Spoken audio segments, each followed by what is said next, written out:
Yeah, we find her, the beautiful girl we've been missing. We wanna have her kissing. We find her, now we in love. So it goes so, the remix. DMB, Tux Bites, remix.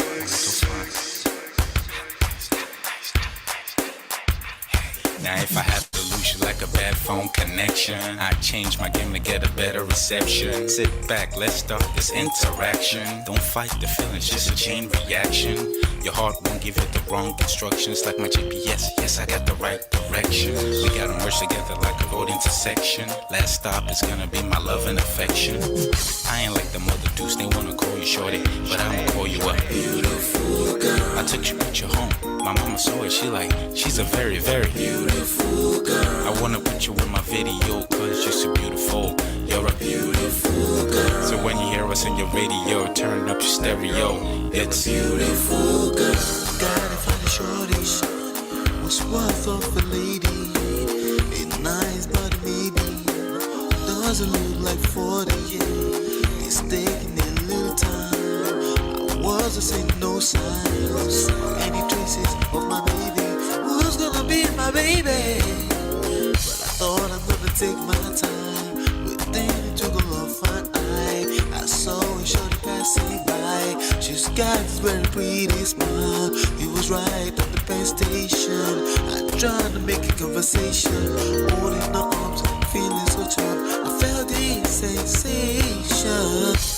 It's been a while that I've been trying to find a beautiful girl. Now I realize I found me a beautiful girl. She's a model, she's so fine.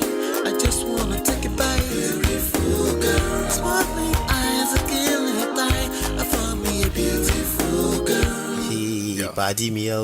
My wish came true when I saw you, girl. God must have blessed me with your beauty, girl. Looking so right from your head to your toe, shaped like a Coke bottle with a smile of a queen. My queen to be, you my destiny. Got a body of a goddess with your beauty, I'm impressed and I'm never in distress. Come on over and be mine. Been searching for a man and now all the cats keep looking to mine. With a sexy walk and a sexy talk, she must be from a planet called the sexy world. I know I ain't tripping, better yet I'm thinking put a ring on the finger, we look good together. Take your place in my heart with your beauty, I'ma say that I'll never turn away. Who would think I'm in love? Such the way she smiles at me just really makes me weak. The way she speaks to me just really make me go so weak. Keep staring in her eyebrows. All I kept on saying is wow. Your beauty shines and breeze at night. All I really want in my life. Oh yeah. It's been a while that I've been trying to find a beautiful girl. Fine brown eyes. I found me a beautiful girl. She's my model, she's so fine. I just wanna take it. Beautiful girl, sparkling eyes, killing tight. I found me a beautiful girl. Yeah, beautiful girl, beautiful girl. Yeah. Beautiful girl. Damn. Money, you seen her? Hot Ice, have you seen her? LP, have you seen her? I'ma go over to Tux Bites. I know you've probably seen her. He has a lot of beautiful girls with him. Tux, it's DMB, baby. Look, Beautiful. I look for a while, but I can't seem to find a beautiful girl so I can make her mine. Time after time I've been searching for a while, but every girl I meet never seems worthwhile. What can I do? I pray to God for an answer. I feel pains in my heart like cancer, and when I find her, I'm gonna romance her. Lace of her presents and gifts, call me Santa. Claus, I make a heartbeat pause. That's my girl, homeboy, not yours. The girl of my dreams, she's more than I ever thought. Show me Aston Kutcher, I think I'm getting punked. She's what I really want, so I'ma go get her. Since I'm a go getter, you know I'm gon' get her. And I will give her the world, anything for my beautiful girl. Psych. Ooh, it's been a while that I've been trying to find a beautiful girl. Fine brown eyes. I found me a beautiful girl. She's my model, she's so fine. I just wanna take it. Beautiful girl, sparkling eyes, killing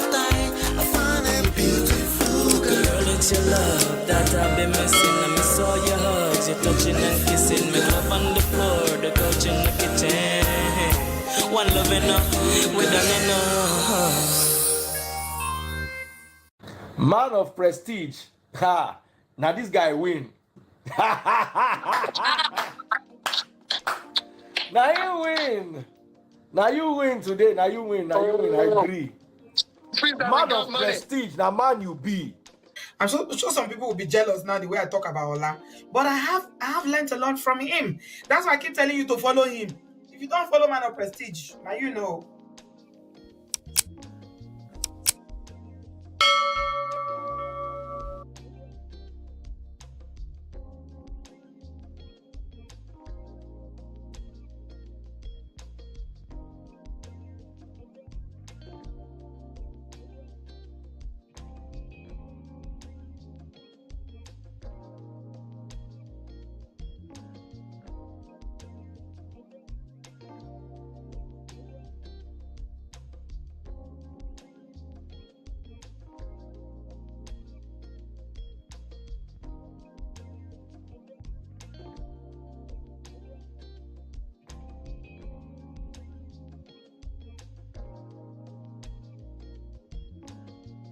What's going on, everybody? Welcome back to Man of Prestige. My name is Ola, coming to you live from my Empire Pro Studios. Do me a favor, hit the like button as you're coming in.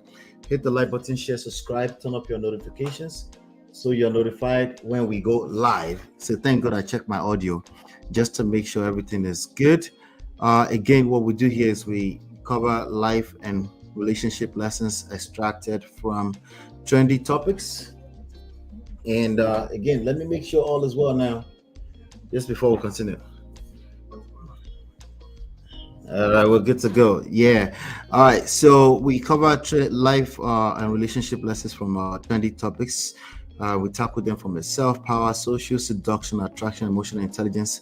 We've written books around this. You can please go to Man of Prestige. If you don't have access to the books yet, you can download them from manofprestige.com. All right, Man of Prestige, number one red flag, manofprestige.com, and then Get My Marriage Back. You can download them from there over there. All right, welcome back. Shout out to my sponsors: More Fresh, Life with Natu, Adesua, Film Girl, Open Floor by TAMAR, Grace Corner, D Love 3000, Yes TV, Chidima, Sparkleberry, and Mary Parker. Welcome. You can also be a part of the sponsors by simply using the join buttons. Super chat, membership, buying some of the courses. You can see the courses are linked in the description. We also offer coaching, counseling, things like that with respect to life, relationships, and marriage. Okay, hit the like button, share, subscribe, turn up your notifications so you're notified when we go live. Without any further ado, we're just going to jump right in and start going through some of the content. We have some fantastic content, edutainmentship content lined up for you today. Hit the like button. I'll be right back. Hey Prestige fam, show some love to the video. Hit like, subscribe, and share. Are you in Europe, America, and struggling in your relationship? From argument to abuse and trust issues, we're here to help. Lola and I founded Prestige Marriage Academy to transform your story. With 20 years of friendship, 17 years of marriage, experience with navigating the ups and downs of marriage, and personalized coaching, includes 24/7 support. Ignorance is expensive. WhatsApp us at +1 732 305 8577 to book a free discovery session today and take charge now. Don't wing it. Join us in creating the love life you deserve.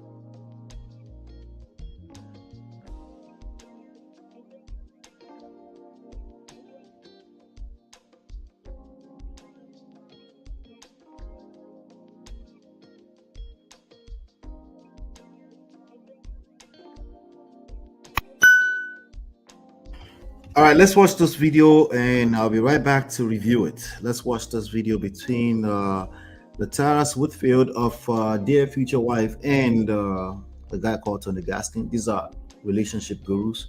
So let's, there's a major lesson here. So let's get into it. Because someone I truly respect and value and honor had something to say negative about me in the video. Listen to what Tony Gaskins had to say about your boy.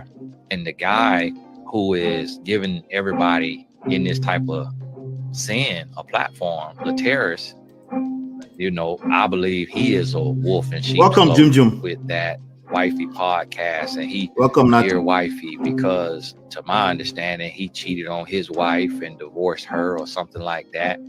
So how did the world know about my indiscretions, Tony? Because I shared it as a cautionary tale to help prevent others from making that same mistake. Yeah, and I've been divorced since 2015. And so to be married and then Welcome, go through Chidima. a divorce and then do a podcast called Dear Future Wifey, it's like it needs to be Dear Ex-Wife. I'm Jesus. sorry. And every podcast, every episode needs to be about apologizing to your ex-wife. Now that's interesting. Me and my ex have been cool for about 8 years now. Been divorced for about 9. Been divorced since 2015. Matter of fact, we're so cool that she represented me in closing on my house last year for my future wifey. Matter of fact, she's the one who gave me permission to talk about the adulterous affairs that I had when I launched the podcast in 2020. And I've been divorced, 5 years at that point? And she commended me for being transparent and taking full accountability for my actions. Yeah, I always lead and say that I don't blame her for my affairs, that I cheated because I had a lack of integrity. But to me, that's, and y'all know these terms and all of this stuff better than me, but to me, that's gaslighting. I feel like that's social abuse. So you're saying me admitting my mistakes is gaslighting? Yeah, you're right. You don't know what that word means. So stop using words outside of your vocabulary. Gaslighting is a type of psychological abuse that involves making the victim question their own reality, thoughts, and emotions. Yeah, it's funny how you say that I'm gaslighting when your last name starts with the word gas. Ken, folk. Corny. But one of the things that podcast, that the guy, which I can't, me personally, I can't trust a man with a woman name. LATERRAS, that sounds like a woman name to me.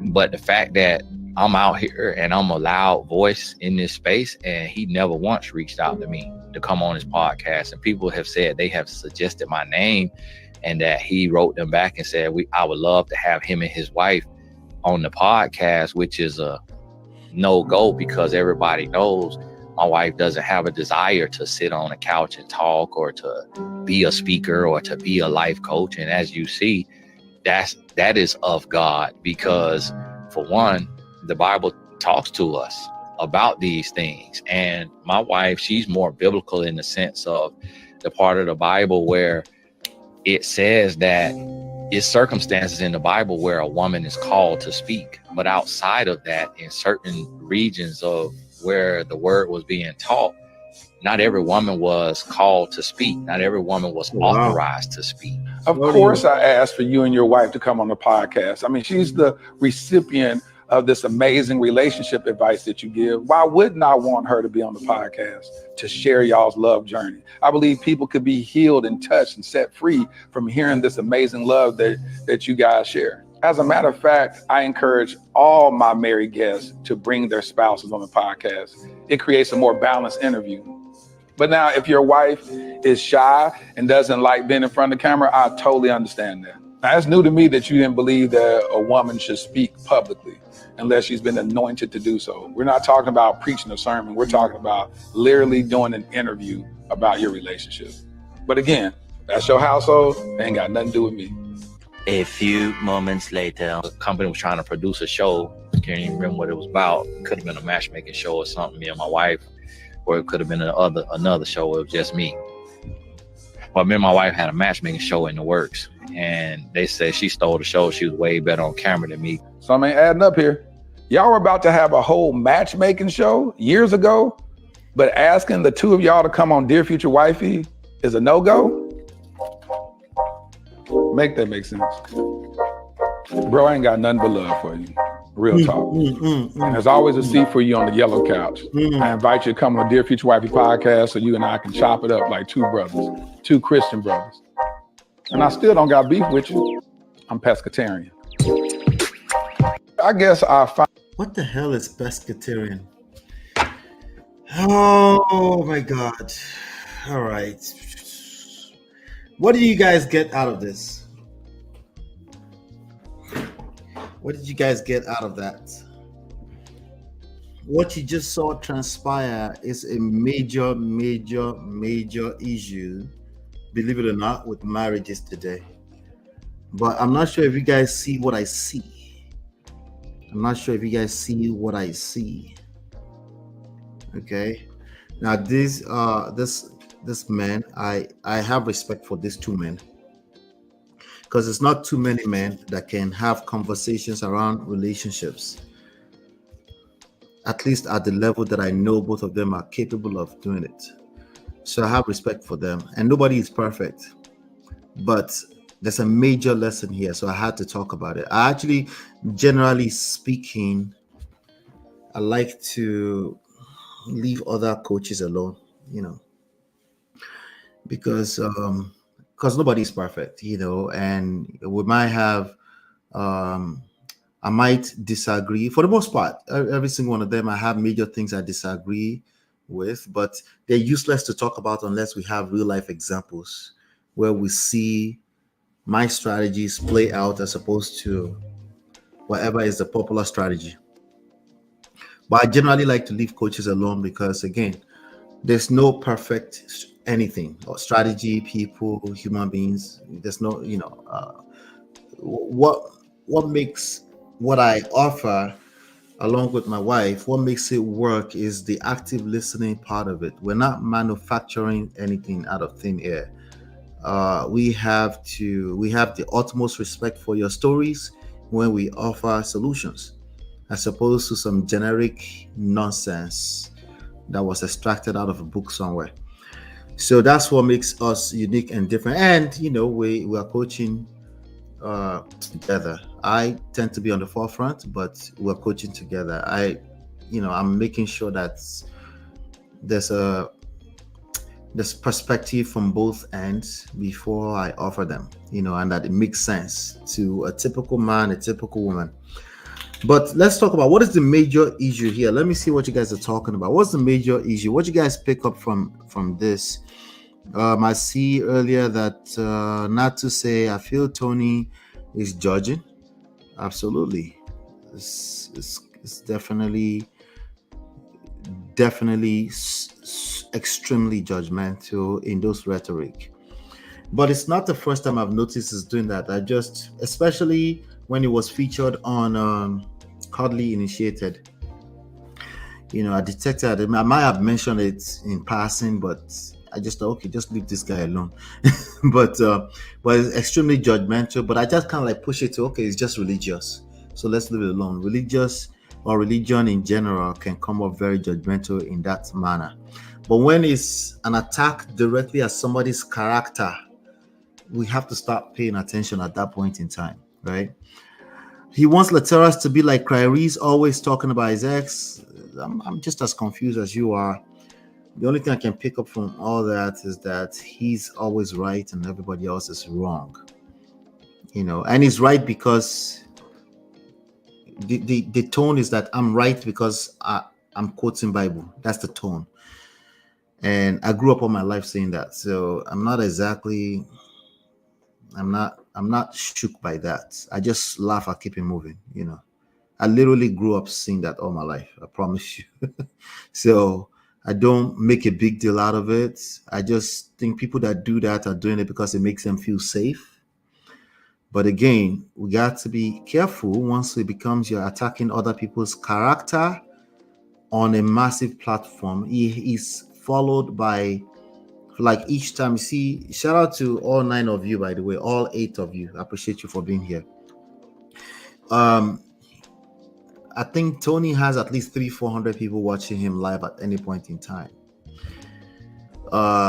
He has about 500,000 subscribers on YouTube alone, at least. So that is a lot of responsibility. And if you're going to attack people's character, you have to be a little bit more responsible. Let's see. Okay, so that is what the real beef is. The real beef is that he wasn't invited to the parties of the fraternities. That's the bottom line. and he couldn't say that. He had to attack someone else's character. And I really like a lot of things that Tony Gaskins say. But again, as usual, I said this on Kojo's, that's his name, right? Kojo, Little Black Book 91 some. I said that on his comment. I said it's always 80% truth, 80% or more truth, but 20% or less poison. The poison is capable of destroying everything. It's capable of destroying the message. It's capable of destroying other people's lives. It's capable of destroying whatever you're trying to build in other people. It's poison. But all you need is small poison, right? So just because he's speaking a lot of truth, does not mean does not mean he's not capable of injecting them with little small poisons. And that's all I'm here to call out, just to have you paying attention. I have not mentioned what I think it is yet. I think it's a major issue in relationships across the board. But Jum Beyond Braid says, this Gaskin guy is somehow off for me. Is it his accent? I'll be what he's saying. Which one? I think listen, where he starts to lose me is the religious stuff. Okay. He's not using it to build, he's using it to tear down. For the most part, I don't listen to him a lot, but for the most of what I've heard, he's using it to tear down. So that's not cool. And that's not valuable in the grand scheme of things. He might be able to build a followership of religious people, but a lot of those religious people are going to come into relationships and be judgmental. Yes, even to their own partner, because it's supposed to be a relationship coach. And we need to be careful with that. You can see I don't know if that passes for indirectly, but he was shaming divorcees in that rhetoric. He was shaming divorcees. He went in. He was very nasty with a lot of that thing he was saying. Some people say he took out of context. Really? Took him out of context? Okay, if you say so. I don't think so. He said what he meant. And he's been consistent. He's been trying to say this for a while. That was why he was invited to Hardly Initiated. Okay? His butt hurt about not being invited to the parties. Okay? And he believes that he deserved the invitation because he has a huge followership and he's been a leader, a thought leader in the space of relationship on YouTube for much longer. So he believes he deserves that. He's entitled. That's what it is, okay? But that's not the word. That's not the dangerous. Of course, entitlement is dangerous too, because it's hard for you to be entitled and be humble at the same time. I might have given it away. One is beefing and one handled it maturely. I think LATERRAS, dear future wifey, handled it superb. And he threw his own little corny shot, but I like it. It was good enough for me. Welcome, Chinye. If Tony started talking about him first, that's very wrong.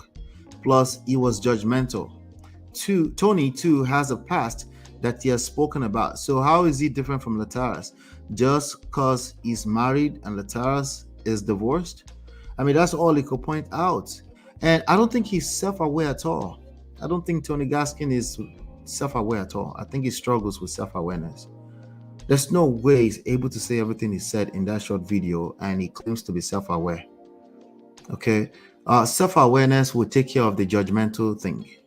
Would have taken care of the judgmental thing. And the Bible also pushes against being judgmental. So, it is what it is. All right? LATERRAS is not a relationship coach, and he makes it very clear. Yes, he's a content creator. That's true, Chidima. He's a content creator. He invites guests to teach him and his audience relationship lessons. So I don't understand the beef. The beef is right there. It's hate. Okay. He's a hater. That's just what it is. Okay. He's hating on this one guy at least. He's hating on the old what is it? Conversation. Conversation. Let's talk. Something like that. The podcast, the one that goes around. I forgot his name now. We covered it once upon a time here. He definitely is struggling with self-awareness, because self-awareness will make you slow down at least. Like, even remember, as I always say here, Like, even if you're right. Well, you're right. What is the point if you're right and the people you're trying to communicate with are not receiving the information? What's the point? It's also lack of self-respect. But I think the main issue here, the same issue that affects lots of marriages today, the main issue here is number 4, pride. Okay, I think it's pride. Pride would destroy everything in its path. Pride is a storm, it's a massive storm. Pride comes also like a quiet storm. Pride is not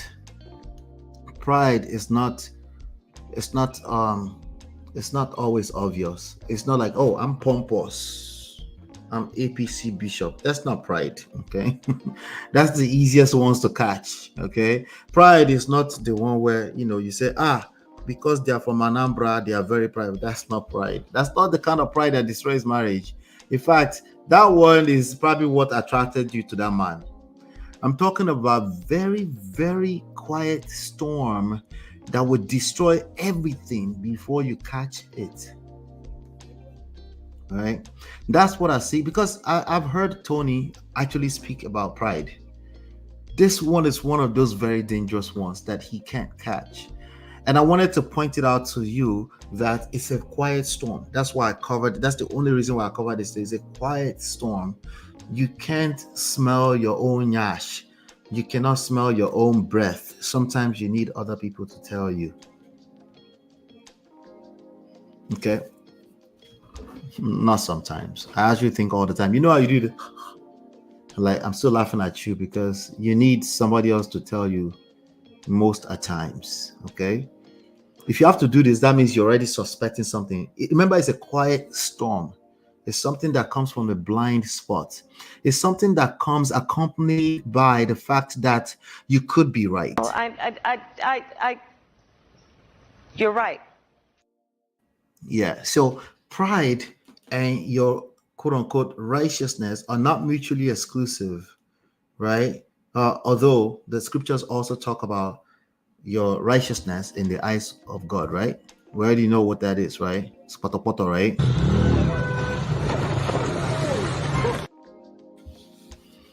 And what is righteousness without humility? What is humility that is just natural is useless. We're not talking about the one where my personality, I'm just a quiet person. So you automatically equate that to you are humble. Like, you the wine. What am I hearing? Let me see here. Oh, okay. It was me. I'm hearing funny ring, guys. And, yeah. Because you're quiet, you think you're humble. You doing what? Now, when it comes to relationships, it's irrelevant, completely irrelevant. So I just wanted to point that out real quick. Let me see if you guys said anything interesting here. Let's see. Chia says, did Tony really call him a wolf in sheep's clothing? Yes, he did. We just watched it, unless that was AI. I can't believe Tony. That was very judgmental and ridiculous as hell. How the hell is he gaslighting Bikono? Because he said dear future wife instead of dear ex-wife. Okay, dear ex-wife. Now, I'll be honest with you. The fact that he said he cheated, but he didn't want to be in the relationship anymore, so he divorced her, that's always been something I'm interested in knowing more about. But I haven't listened to LATERRAS long enough to get the details of that. But I also know that there's nuances in all of our stories, and he has his reasons, things that he might not be able to say to the public. Right? He has his reasons, but it's good enough for him to say, you know what? I'm accountable to this. I did this. I did that. Right? And I'm moving forward. And I actually got her blessing to do this podcast. This guy, I think he was an industry person already. I'm talking about dear future wife LATERRAS, industry person already. So it's not exactly that he's hungry to come and do content creation. He has a followership of some sort already before. So I don't know, I think what he presents as is enough for me. What Tony Gaskin presents as is not mine to judge him, but he's definitely coming off as super judgmental and I've picked that up a long time ago. But I just kind of categorized it. Okay, it's religious stuff, so maybe that's again, I've seen this all my life, so I'm not. But for a direct attack of somebody's character at that point, I have to come to you guys and point this out to you guys and say, hey, this is those quiet storm type of pride. It will destroy everything before you actually catch it. They're actually more dangerous than the pompous guy who is always acting like he's everything before sliced bread. So you have to be careful for that, okay? And a lot of quiet people, gentle, people that present as gentle, they tend to carry this type of behavior. They are very gentle. In fact, everybody will swear up and down. Everybody outside of the romantic relationship or the relationship will swear up and down that you're lying against him. But he's a content creator, but he can't hide now, right? Because it's coming out. And then when you listen to him in that short video long enough, it was about not being invited to a party. Ouch. Not good. Anyway, so discussing your marriage on podcast, you have to use biblical quotation. I beg, take several seats. That's what he's suggesting, because he's like, now he's going through a series called The Little Ugly. Little Ugly, and he's describing Little Ugly, and he's saying, Jesus spoke in parables, so he's not really calling people little ugly, but then he's pointed at people. Okay. How's that for emotional intelligence? I wonder what triggered Tony to come for LATERRAS. I might be butchering that name, by the way. Is LATERRAS doing better than him in social media numbers, and he felt threatened? Because I don't get it. He's definitely doing better in social media numbers in recent times, because he just started and he's been around for a long time, and his numbers has dwindled a little bit. That can create a butthurt person. Absolutely. So you might be onto something there, Chidima. I have the nerve through a shot saying that LATERRAS name sound feminine. Ouch. That is definitely a feminine behavior to say that. His name doesn't sound feminine to me. No. That is feminine behavior that Tony is exuding there. That's sad. And I like him. But that's why you have to listen to people long enough before you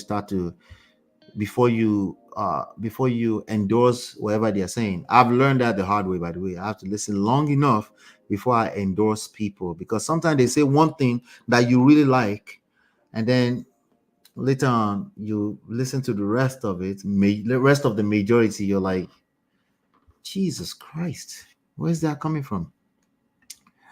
I wasn't patient. I have to blame myself for that. The poison pollutes everything, Chinye, everything. The poison, all it has to be is 0.001%. Once again, you have the truth. You can listen to you, you're speaking the truth, everything, but there's small little poison. One of those will be the quiet storm pride that we have to pay attention to. Okay.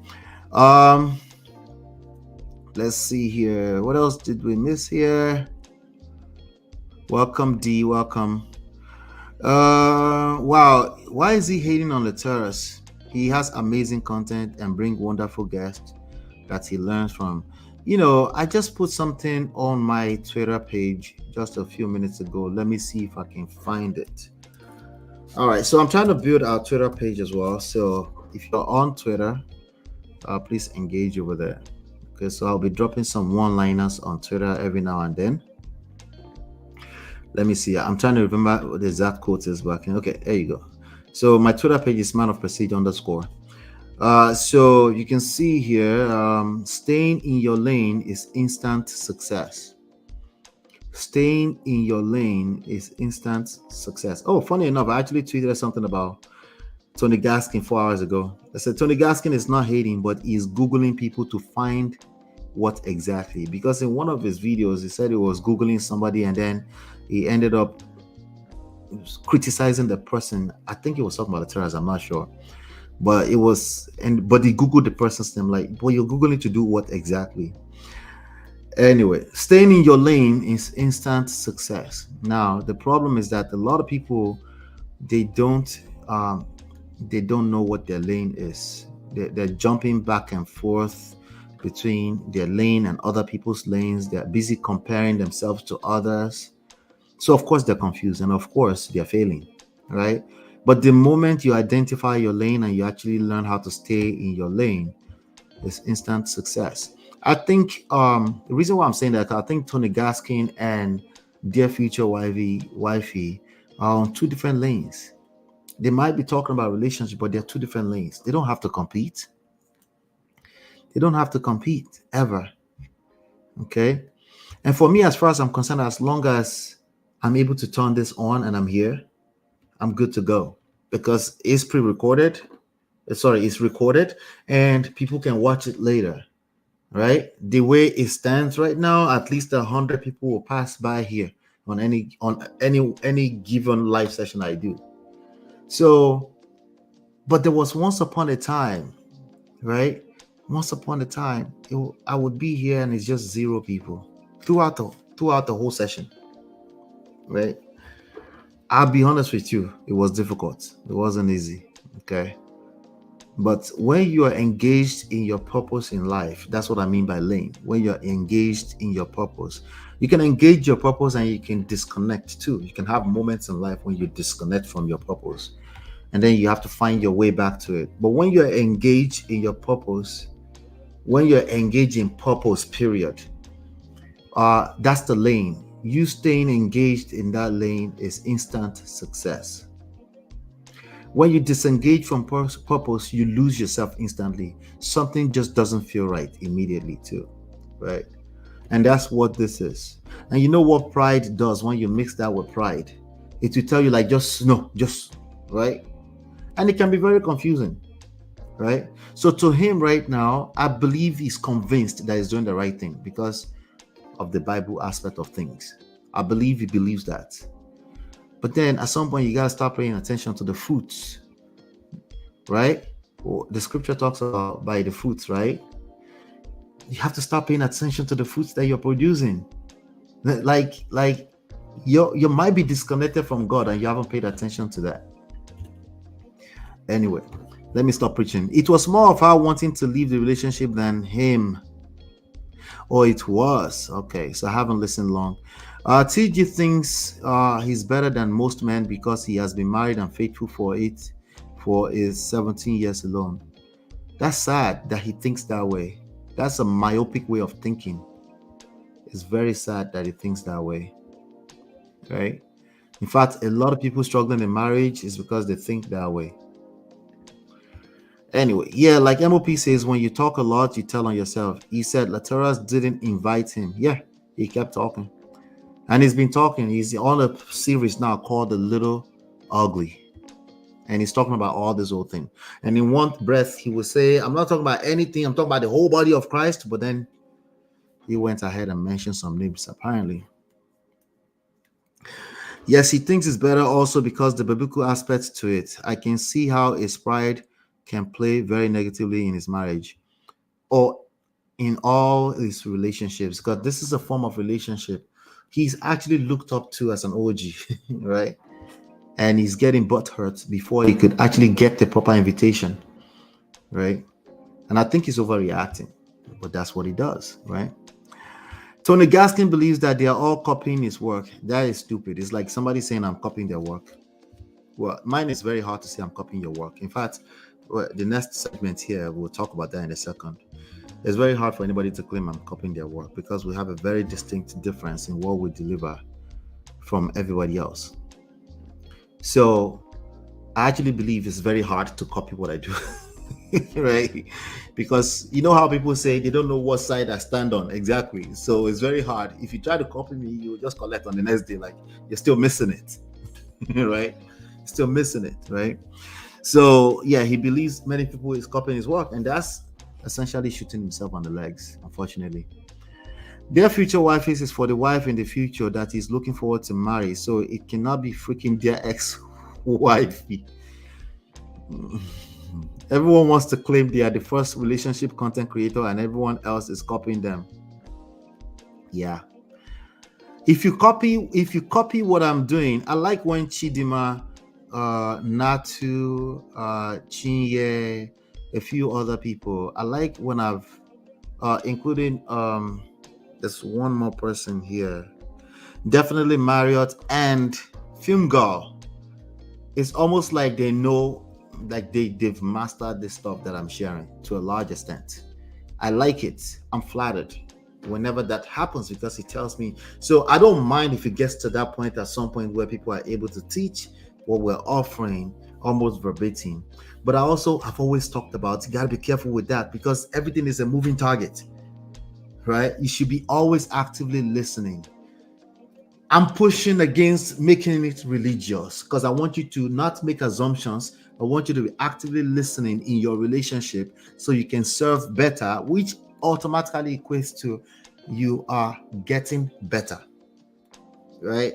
Most people operate from a place of assumptions based off of their past experience. I'm trying to push against that. You see how everything I just said, yeah, exactly. So it takes a while. Shout out to Uncle Bendo, say it takes a while. It takes a while to master this kind of stuff. So if somebody is able to copy, I'll be like, I'll be happy. Not especially if I have a couple of 100,000 people already following the message. What is there to be? That's emotions. Emotions no be your mate. I keep telling you guys. See, anybody can get caught up in emotions, including me. And I don't mean that in any arrogant way. As in, like, I still get caught up in my emotions every now and then, and I have to check it. Okay, I'm just able to self-reflect and catch it. And that's all I'm asking people to be. You don't have to be perfect where you're never emotional again. That's weird. I want you to be a human being, but I also want you to have the ability to self-reflect and say, you know what? I could have handled that a little bit better. Just be open-minded to learning new. That's what makes life, right? Yeah, let's see. The fact that nobody knows how tomorrow will play out keeps me constantly exactly. He sounds like he is incapable of being wrong. That's never good, right? That's never good. This is such a prideful trait. Like Cora Obidi said, she continues to keep herself in check. Exactly. Even Cora Obidi gets this. I remember covering that here, right? To not let anything get in your head. The more success you have, naturally as a normal human being, it will happen. No, you're not no. All of us, it will happen to us, okay? And it will happen from the blind spot of your personality. You can't say because I'm an introvert, I'm exonerated, I'm a gentle person. No, it will happen from your blind spot. It just so happened that other people have a different type of blind spot. So you have to keep paying attention to that. All of us. No matter how high you think you are, as long as you're not God, okay? With everything that is going on, that is someone's problem apparently. Oh my God, Ola, you just took me back to a fruit of the spirit preaching that I heard one time in a church I visit, which is amazing. Do you remember that preaching? No, what preaching? Tell me. Something else. I took really good notes and I've been meaning to meditate on it. Okay. Bring me back up to speed. I'm missing something. The terrorism, however, it is spelled, said he invited him and his wife. He's re-inviting him again. And he said he always has a seat at the yellow. Oh, he said he declined because he was inviting his wife, and his wife does not have the position at. Okay, I'm paraphrasing, but this is essentially what he's saying. Somebody might say, I don't mean to, okay, but he might as well just say this. That yellow couch is not for women. It's not for certain types of women. It's not for his wife. Which one exactly is he saying? He said something to the I'm not going to play the video again. It's not necessary. Whatever he said was problematic for this times and age. Okay, I don't know what he said. You guys can help me. So I don't misquote him. I don't want to misquote him, but something to that women in the Bible, certain positions of speaking in public, keep that same energy, okay? If you're a religious person, keep that same energy. I don't want to hear that, okay? Keep that same energy, because you guys tend to pick and choose which part you want to interpret the way you like. What the hell is he freaking problem? Is Tony lying? It's not lying. I believe him 100%. He got caught up in his feelings, and he's been in that feelings for some months now.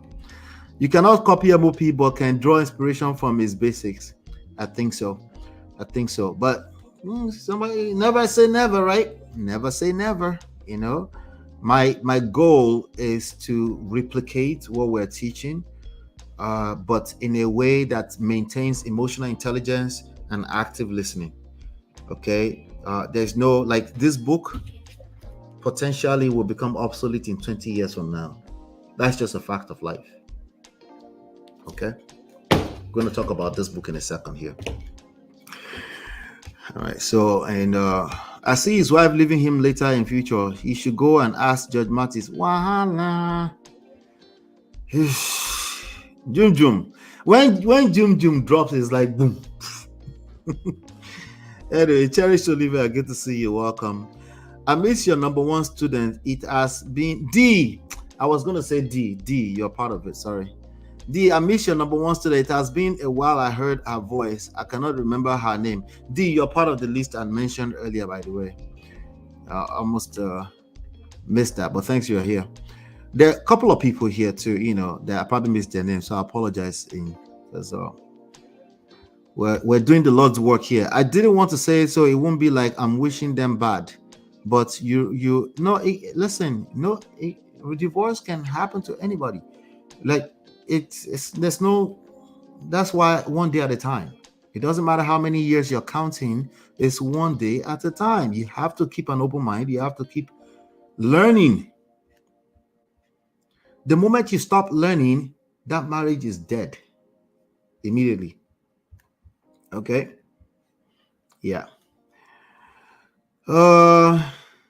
Okay, so it was an actual service, like a church. Okay. I was like, maybe I missed something. Like, yes, he used the Bible to stop his wife attending an interview.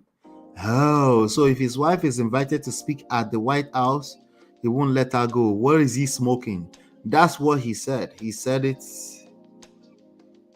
in a video that I think this guy is reacting to. Kojo at Little Black Book 91. So that's why I saw it. Pardon me, it wasn't the video I played earlier on. And it's absolutely appropriate for his wife to be on a yellow couch with him to talk about marriage. He is not trying to be a pastor. Yep.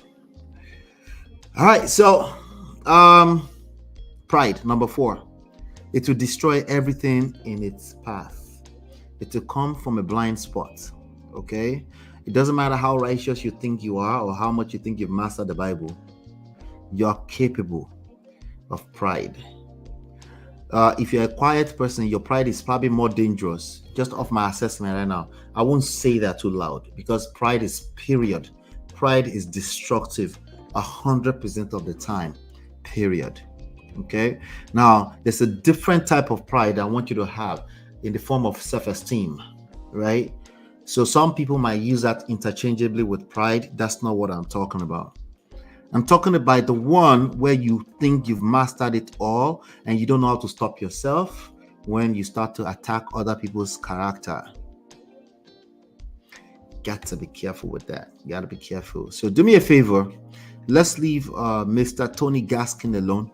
Because the last thing I actually want to do is come up for, I actually like his example to a large extent. But again, the small poisons is what I try to point out here. Before I leave, I think it's necessary that I point out the poisons for you. Number 1, shaming. Number 2, insult. Who decide if it's insult? The person receiving it. You can't just say, I'm speaking in parables. Even though I said a little ugly, so don't take it personally. Like, huh? What do you mean? Number 3, blame and fault. Number 4, judgment. Number 5, condemnation. Number 6, guilt. Number 7, discrete logic. Number 8, sarcasm. Sarcasm, particularly, I'm not talking about when you're just joking and catching cruise.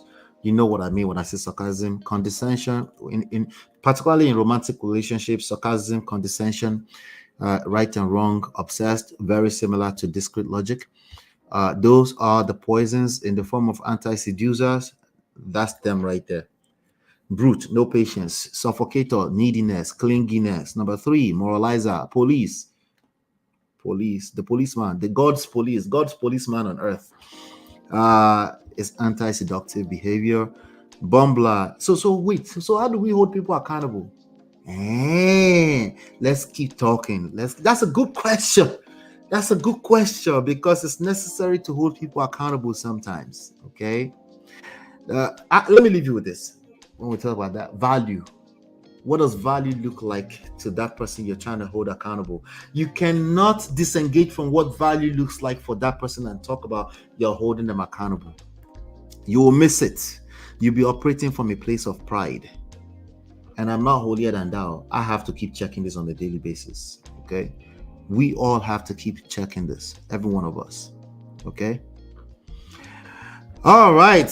Hit the like button, share, subscribe, turn up your notifications so you are notified whenever we go live. And yeah, let's get into some other stuff. I'll be right back. Hey Prestige fam, show some love to the video. Hit like, subscribe, and share. Are you in Europe, America, and struggling in your relationship? From argument to abuse and trust issues, we're here to help. Lola and I founded Prestige Marriage Academy to transform your story. With 20 years of friendship, 17 years of marriage, experience with navigating the ups and downs of marriage, and personalized coaching, includes 24/7 support. Ignorance is expensive. WhatsApp us at +1 732 305 8577 to book a free discovery session today and take charge now. Don't wing it. Join us in creating the love life you deserve.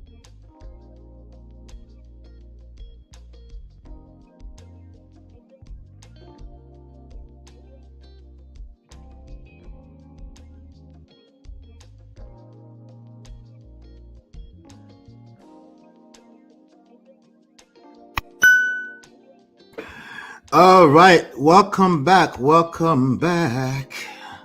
So the page I'm on is our audible.com page. And I wanted to do a quick review of our reviews. Okay, let me do a quick shout out to Chinye and Natu. Chinye and Natu for leaving us some reviews on this page already. If you haven't left us a review, please go leave us a review on Amazon and audible.com. Okay, but I like to be transparent with some of the reviews coming to the book. It's this book, so we actually have a 2 hour and 36 minutes. 2 hour 36 minutes of this book on audible.com. You can listen to the whole book as an audio. All right, so if you're a brand new member to audible.com, which you should be, it will be $0. You can download both books for free. If you're already a member, I think it depends on where you are in the world. If you're looking to get to this page, I think it's lolaanola.com/GMMB, as in get my marriage back, A. GMMBA, lolaanola.com/GMMBA. Anyway, why am I reviewing this? Okay, there's a review on there that says, I relate to the story, but this marriage advice is seriously flawed. So I wanted to be fully transparent with you guys and just use this opportunity to use this opportunity to cover some bases here. All right. Wait, where is Open Floor by Tima? Is she here? I haven't seen her. Where is she? I don't see. I see somebody mentioning her. Welcome. I can't see you, but welcome. For some reason, I can't see you. Yeah, I can't see her, but welcome. Shout out to everybody in the chat. So let's talk about Get My Marriage Back, the book that my wife and I wrote in 2018 when we started our coaching services and practice. So we kind of like promote the book directly. So we don't do a good job at reminding people to go back. We don't do a good job of promoting people to go back to go leave a review. So we'll use this opportunity, but there's some reviews here that I wanted us to see. Is that we have like 28 ratings, and let me see if I can make this bigger. Yeah, 28 ratings over there, and about averaging about 3.8 out of 5. Not bad for something we don't really promote. I believe if we promote it and make it bigger, I believe that most people will be giving it a 5, which obviously that'll be awesome, right? So as you can see here, let me make this bigger so you guys can see what we're talking about. All right. So if you go to audible.com, you can search for Get My Marriage Back, Lola and Ola. It will come right up. So if you're in the UK, that link that I gave earlier might not necessarily work. Okay. All right. So let's look at the reviews real quick. Overall, 3.8 out of 5. Performance, 3.8 out of 5. Story, 3.9 out of 5. All right, good. Majority of the reviews are 5-star. 15 out of 28, I guess. 5-star, right? We have the 1-star 6. 1-star 6, 1-star 6, right? So, but then we have some scanty ones in the middle. 6-star, 4 stars. 6 of them are 6 stars. So I can safely add 6 to 15. That's 21 out of 28, 5 stars. Okay. So again, I also believe when people listen long enough, they higher the quality of people that actually listen to the audiobook. So a lot of people are buying the audiobook that don't necessarily follow me here or are subscribed to our newsletter. Okay. If you're not yet subscribed to my newsletter, anything can happen to YouTube. You want to go to lolaanola.com and subscribe to the newsletter just in case something stupid happens. God forbid. Okay. All you have to do is enter your email as if you're about to download the book, and then you'll be able to get emails from us from time to time. All right, good. So now this I'm going to obviously somebody said Marcy Martin says loved it. I'm going to read the top 3. Say just what I needed. I'm excited to put it to work in my life. God is in control. Was this review helpful? Okay, that's just Amazon information. Another person says, so enlightening, an amazing first step toward a healthy perspective. In one day, I've changed everything. All right, so that's another person. I don't know who that is. I don't know who that person is. Campaign. And shout out to Natu. Natu is here. Natu says 2023 couples must read. This is one of the most realistic book I have read on marriage. All right, good. Thank you, Natu. So I do know Natu. I don't know who Dwayne is. Dwayne F. Chu says, helpful and practical. Good story. Practical advice on self-development. Love the accent. They love our accents. Who would I know? Me. A good tool for helping your marriage. All right. So let me see. Where is okay? Let me read all the top ones, then I'll go to read the other one. Let me honor all the people that gave us 10 times or more. Person Aaron says, great read for most Black men today. Many tools and tips to take away in this book. Shout out to Aaron. Tony Gray, not Tony Gaskin, Tony Gray. Awesome book. Give us a 5-star all across. Very nice book. Already see the improvement in my marriage. I recommend this book to everyone I know. Oh, can I be honest with you? When I was reading this earlier and I decided to make this a topic today, I sorted by the worst, by most recent. They don't put worst there. By most recent, I sorted by most recent because I wanted to read. I was about to call myself out for being negative, but I wasn't. I wanted to read the most recent because I check it every other couple of months or so. I think the last time I checked this was when we launched the book Number One Red Flag, which, by the way, we only have one review on it. Again, we do a terrible job at that, but God will give us the grace so that we can do a better job. Anyway, so back to this. So this also book, very nice already. See, okay. Another person said, "What an amazing book! I was glued from the very beginning." Chinye, my own Chinye says, "What an amazing book! I was glued from the very beginning." Chinye left this as far back as 2022. As far back as 2022, Chinye. Shout out to you. I appreciate you so much. I was glued from the beginning. This book is filled with gems and nuggets. It is a must read, and I already begun to recommend it to my friends. Lola, thank you for sharing your experience with us. Okay, another person here with a 4-star says, mind food for a healthy marriage. Well, I'm not super religious, so even this person is calling out because we mentioned a few Bible quotes in there. Well, I'm not super religious. There are some Bible quotes, but not too forceful. All in all, it was a good read, even after the 12th time. Interesting and anonymous. I would recommend it to my friends and family. Okay. Mercy says, how the information is delivered. The book was so insightful. This should be required reading before marriage. I only wish I found it sooner. I wasn't going to read all the positive ones. I was going to read the most recent one, negative, the title. But I just decided in this last few moments, I must honor the positive ones. I must honor the positive ones. You know, she just said, that's me, oh. Anyway, all right, so there is a 1-star here. So there's a 1-star here. Let me read the 1-star, then I'll go sort it. Okay, some Yomi Okunla. I've read this one before. I've read this one on this platform before. I remember. So it's old. It's from 2020. I prefer this book because my patients often request books that they could refer to.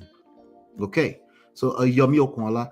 I hope this would have been one that I could add to the list. However, it felt a lot. It left a lot to be desired.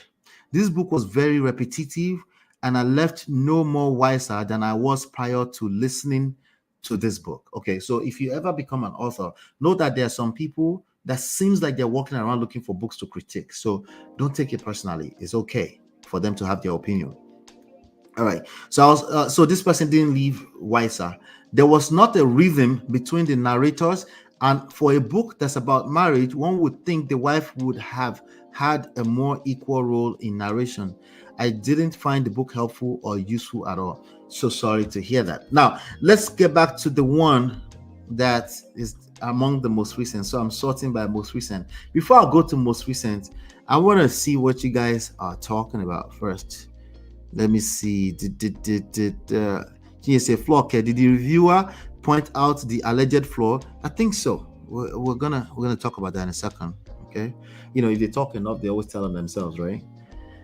People that think something like that is flawed, they always have a long ass opinion. So no worry. If people are critiquing your work, they will tend to tell you why, and you can use it. You know. No, she's not here. We're just saying that we miss. Okay, I miss her too. Yeah, that I don't blame him too much. It's not all platforms that one will go to speak. Why do I feel like some of these negative reviews may be people that just don't like MOP and didn't even listen to or read the book? Who knows? My own procedure side flawed. I wish I could drag that person woman to woman. My procedure side. What do you mean by flawed, please? D gets it. He gets it. How do you read this book and say it's heavily flawed, Bikono? Listen. Listen. You know, just know that you have to keep an open mind, right?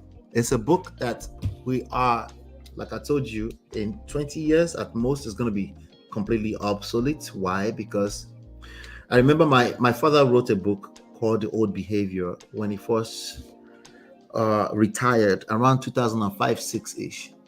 My father read the book like 5-6 years later, because then he had been staying here a lot more consistently, and he was like, this is not like he was talking about witches and witchcraft, and he was feeling some type of way about the way he wrote. I was like, it's called growth. It's okay. You can now go back and review it, and then we can revisit some of those topics. You have gained a little bit more insight.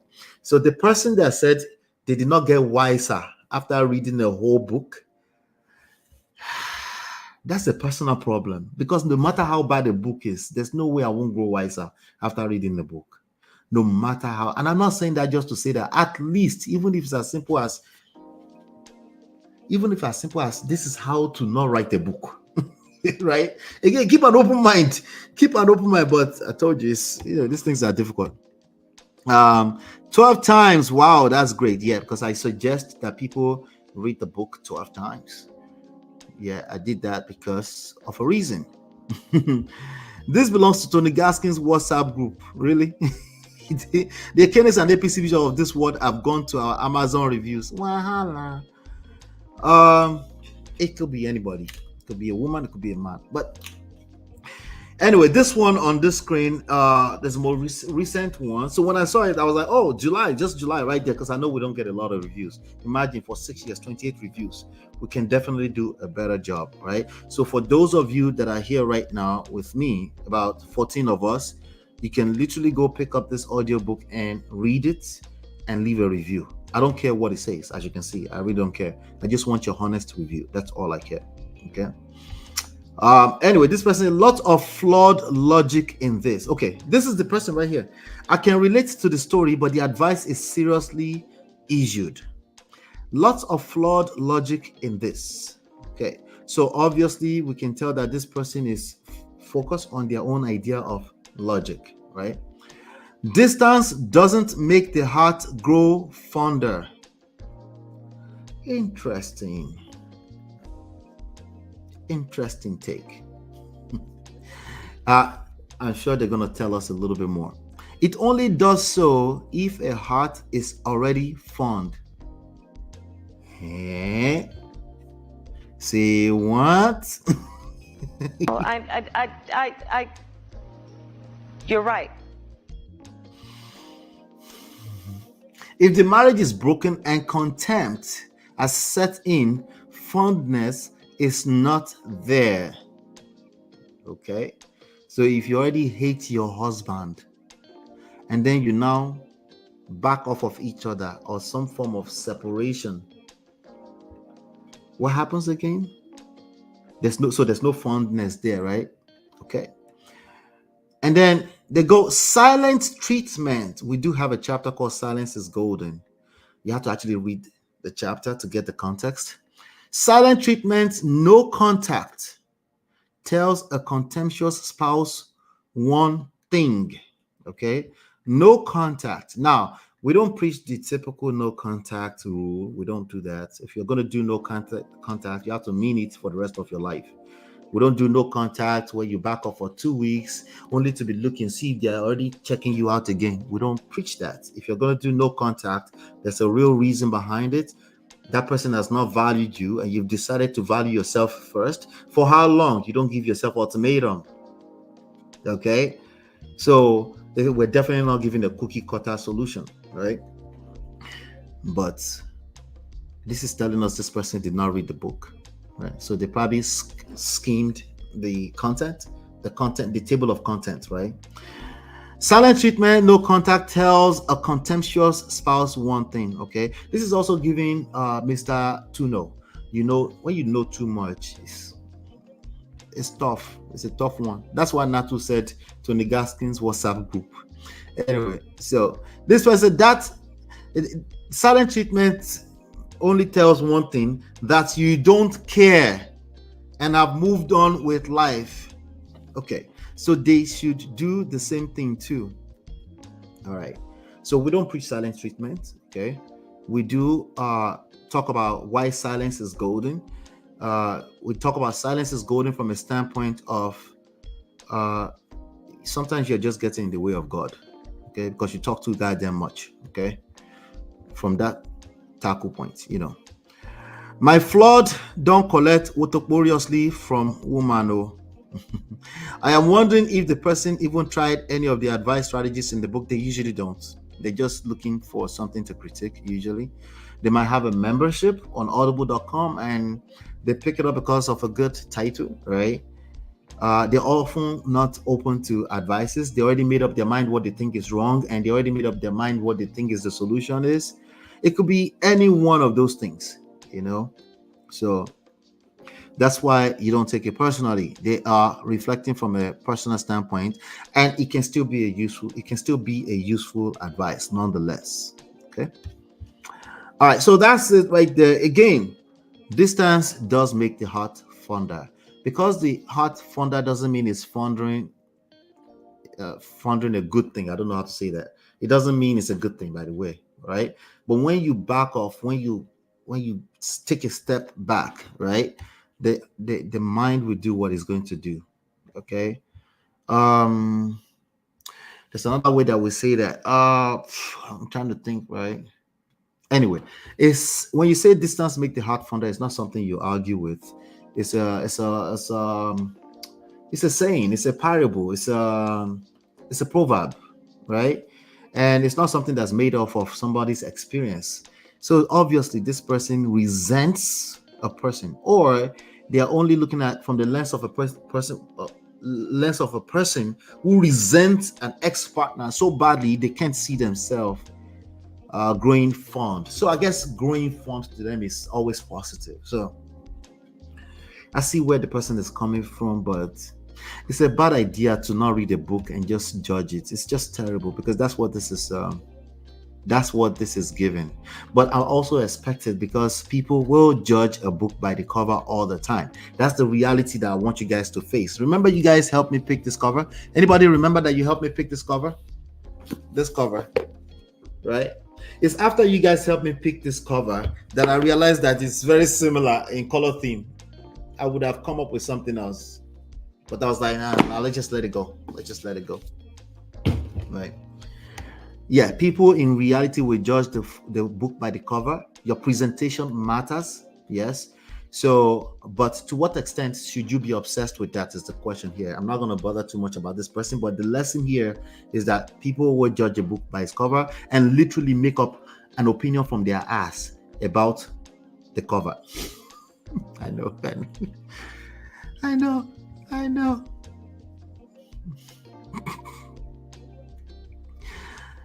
never expected it.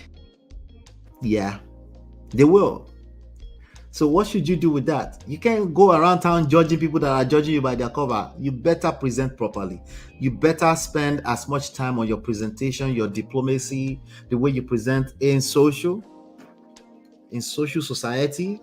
You better work on that just as much as you're working on the content. You go just there explain, you go explain tired. You're like, oh, don't judge a book by cover. They will do exactly that.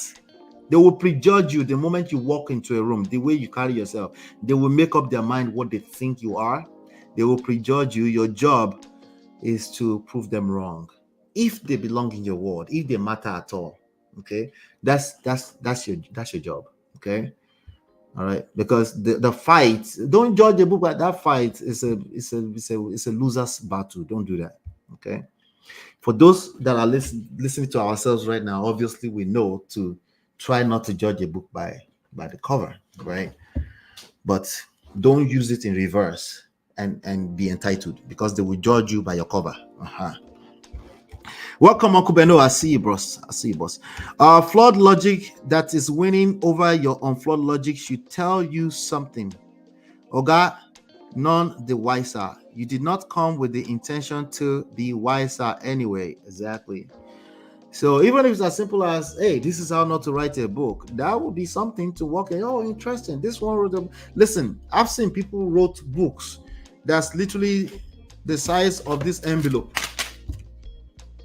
Right? It's interesting. That means you can flip through 5 pages and they called the book. They did a whole full-blown launch. It is what it is. So imagine me going on that book and say, how can you write a book about 5? Like, that just tell you how many people are out there. You know, so that's it. That's that. Let me see. Okay, all right. So I wanted to cover that. So again, please check out the book. Audio is on audible.com. But please, with the intentions to actually read, leave me a honest review. I don't care what the review is. It's already proven that majority of people that will read it will get value out of it. That's already proven. 21 people gave it 4-star or above. Majority of people gave it 5-star. So that's already proven. So the book is very practical. It's my wife and I narrating our story and then giving lessons at the end of it. So please, this is another opportunity for me to remind you to go and give it a shot. The book is linked in the description. Well, if you go to manofprestige.com, you can access it from there. manofprestige.com. Do me a favor, hit the like button, share, subscribe, turn up your notifications so you're notified when we go live. I'll be right back. Hey Prestige fam, show some love to the video. Hit like, subscribe, and share. Are you in Europe, America, and struggling in your relationship? From argument to abuse and trust issues, we're here to help. Lola and I founded Prestige Marriage Academy to transform your story. With 20 years of friendship, 17 years of marriage, experience with navigating the ups and downs of marriage, and personalized coaching, includes 24/7 support. Ignorance is expensive. WhatsApp us at +1 732 305 8577 to book a free discovery session today and take charge now. Don't wing it. Join us in creating the love life you deserve.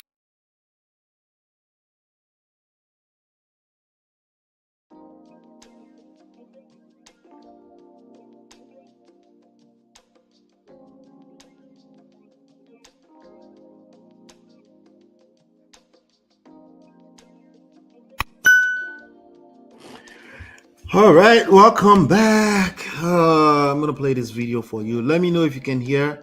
Just say loud and clear, then I'll keep playing it. Okay?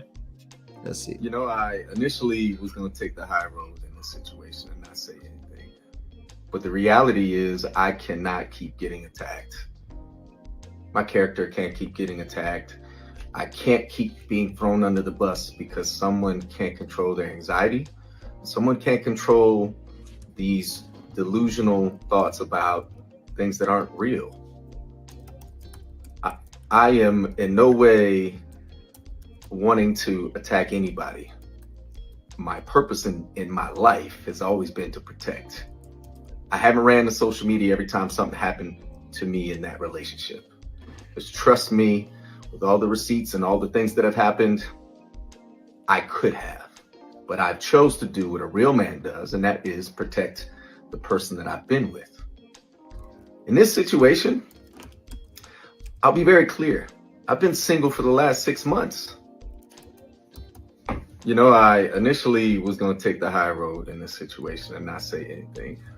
But the reality is I cannot keep getting. We have been trying to identify what that looks like, closing one chapter and figuring out what it's like to be friends again. I've been very specific about my boundaries. I've been very specific about where we stand as friends. Go date anybody you want. I'm gonna date when I'm ready. I am emotionally unavailable to you, and I'm physically unavailable to you. Now, birthday comes up, plans are put in place. Of course, I want someone that I consider to be family to be involved in that, because if anybody knows her, she is big on birthdays. I don't lead people on. I'm very direct. Listen, if anything that you're doing or that you want to do comes with an agenda, I don't want to be involved in it at all. I don't want you to be involved in my birthday plans. I don't want you to come to Turks and Caicos. This is not a we have reconciliation time.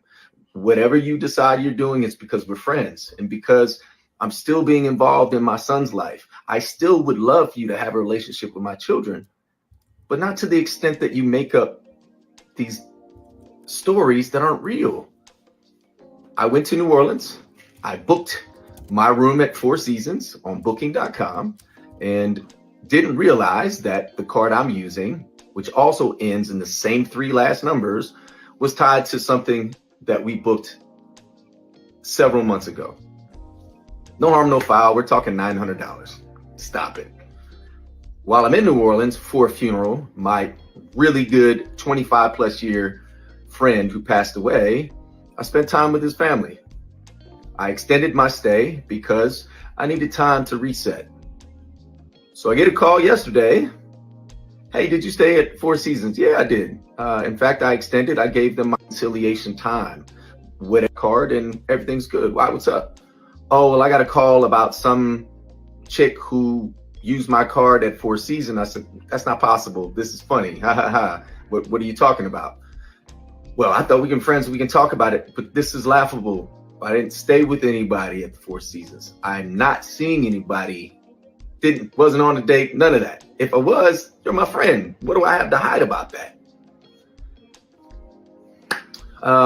I'll just say cooler heads didn't prevail. And next thing you know, I'm on her story and I'm being accused of things which are just blatantly not true. I have never led Tamar Braxton on. I never will, nor will I. There are people, hate the name drop, but hey, Carlos King, you got me involved in this. You're part of the reason why we became friends.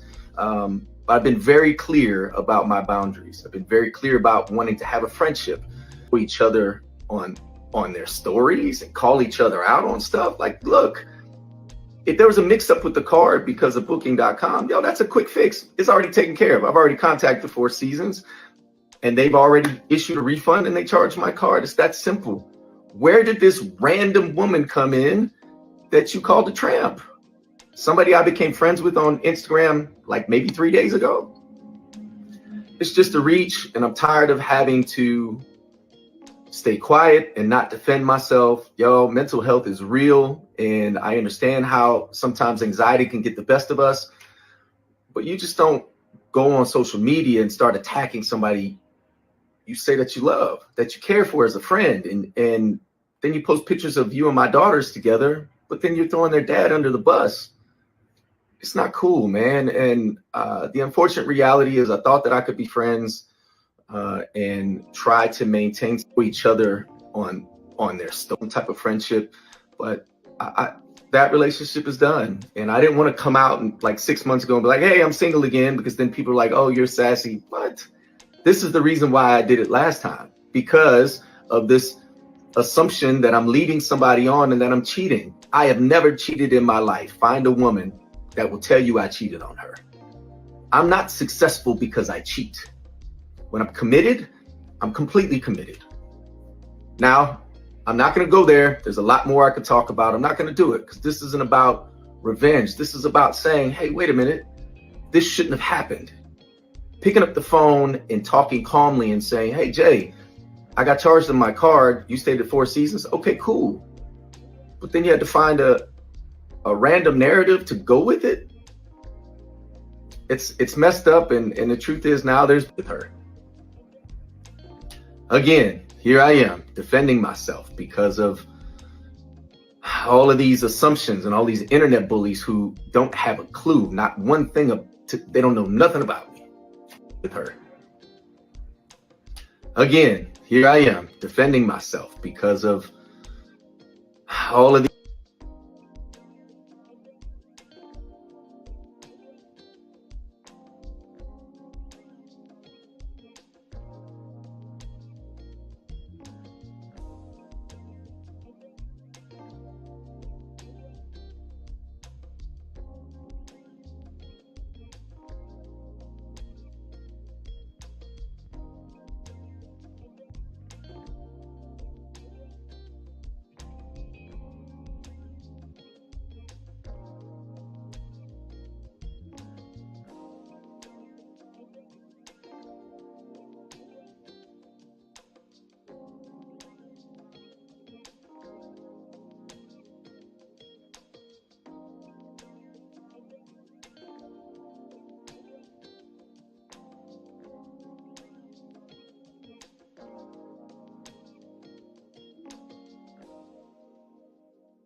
You guys couldn't hear me?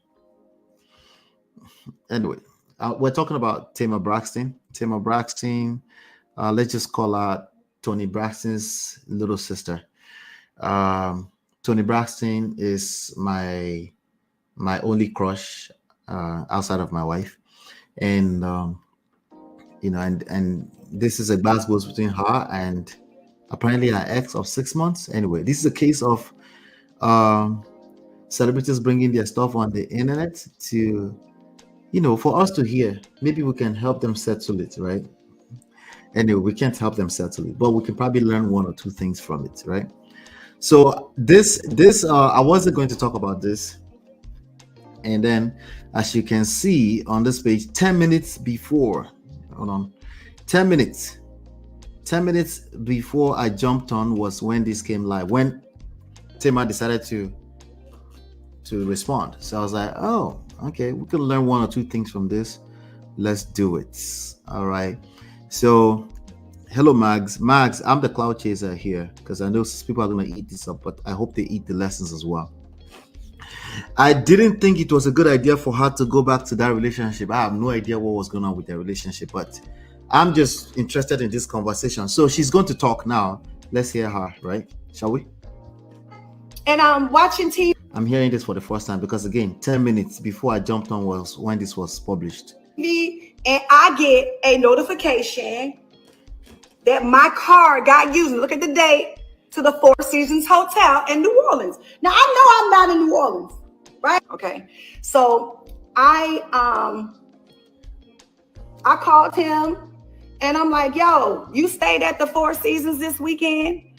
And he was like, I did. And automatically you got an attitude. And I'm like, what you know what I'm saying? Like, we cool. You know what I mean? No, we don't go together. It's very clear, but we don't go together. An understanding of our friendship, yeah, right? I love it when they say that. Okay. So I said, well, Friendship. Just friendship. I don't really know what's going on, but Rob let me said just talk that anyway. the hotel said that Lord help me. my card that was clearly used, I'm chilling and I'm watching TV, and I was used at the hotel for Mr. Jeremy Robinson and his guest, Miss J. Now, I don't know what y'all want me to do with that. Because when I had asked him about it, you get nasty with me and tell me, he got nasty. Go take your meds. Oh, wow. That's crazy, man. See, that's crazy, baby. So when I posted it, I didn't post it to be nasty. Was used at the hotel for Mr. Jeremy Robinson and his guest, Miss J. Now, I don't know what y'all want me to do with that. Because when I had asked him about it, where's Simwa? You get nasty with me and tell me, go take your man. Okay. All right. Somebody said, Tamar, darling, please. Y'all don't be tired of putting us in your business. Anyway, let me see. Somebody said, hey, child, you couldn't pay me to keep getting embarrassed by a man online. Don't let a man tell you he don't want you twice. Eesh, ouch. Anyway, what can we learn from this? So, shout out to Tamar. I think they're back on TV now for their reality TV show. Wala. Relationship matter. Now, relationship matter. Only you just want to talk about relationship matter all the time. Sha. The person that's saying that is also leaving a comment, by the way, making the content go even more viral. No be juju be that.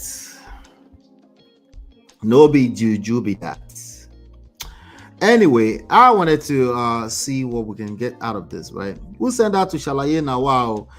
Let me see. Skater. Let me read what Mary just posted. Mary said, Tamar plus Vince. Tamar plus all our siblings. Tamar plus David Adefeso. Is he Adefeso or Yefeso? Yeah, shout out to our brother Adefeso. Tamar plus Krishan. I never knew anything about that one. Tamar plus stage manager. Tamar plus Colonel Sanders.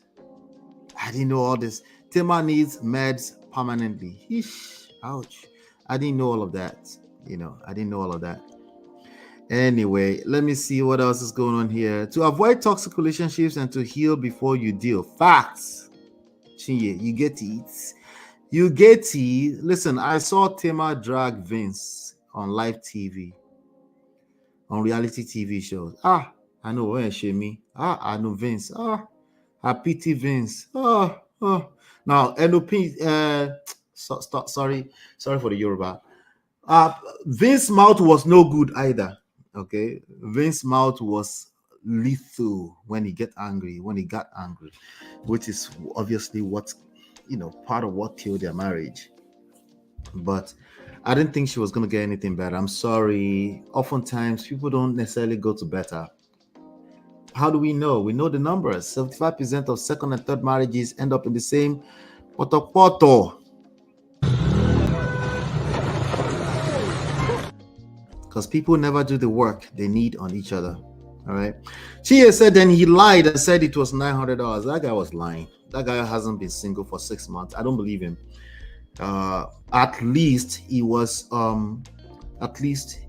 leading her on every now and then. Was he smashing? Was he smashing on and off? If you're smashing a woman on and off throughout the course of the last 6 months, y'all go together. You didn't know that? It shouldn't be. I know. It shouldn't be. Yeah, you're right. It shouldn't be. Oh, you're right. But the reality is that she's kind of sort of hoping that maybe you go to. At least she's trying to save face in public, at least. Because especially in a public situation, at least, Anyway, what else could I get out of this? He was initially going to take the high road as a real man. He was initially going to be a real man, but he decided to not be a real man. In the same breath, he said that in the same breath. Okay. He said, but nah, I was going to initially take the higher road and be a real man and protect as what a real man should do. But nah, I'm just going to not be a real man. He didn't say not be a real man, but you might as well just say that, right? And then he said delusional thoughts. She was making up delusional thoughts, making up stories. This is very typical. Men, we do this. When we end up in that pota, we do this a lot. You're shooting yourself on the legs. If it's very true, leave her alone. Cut the cords, including she cannot. Shout out to Simon Govadia. Sometimes petty is useful.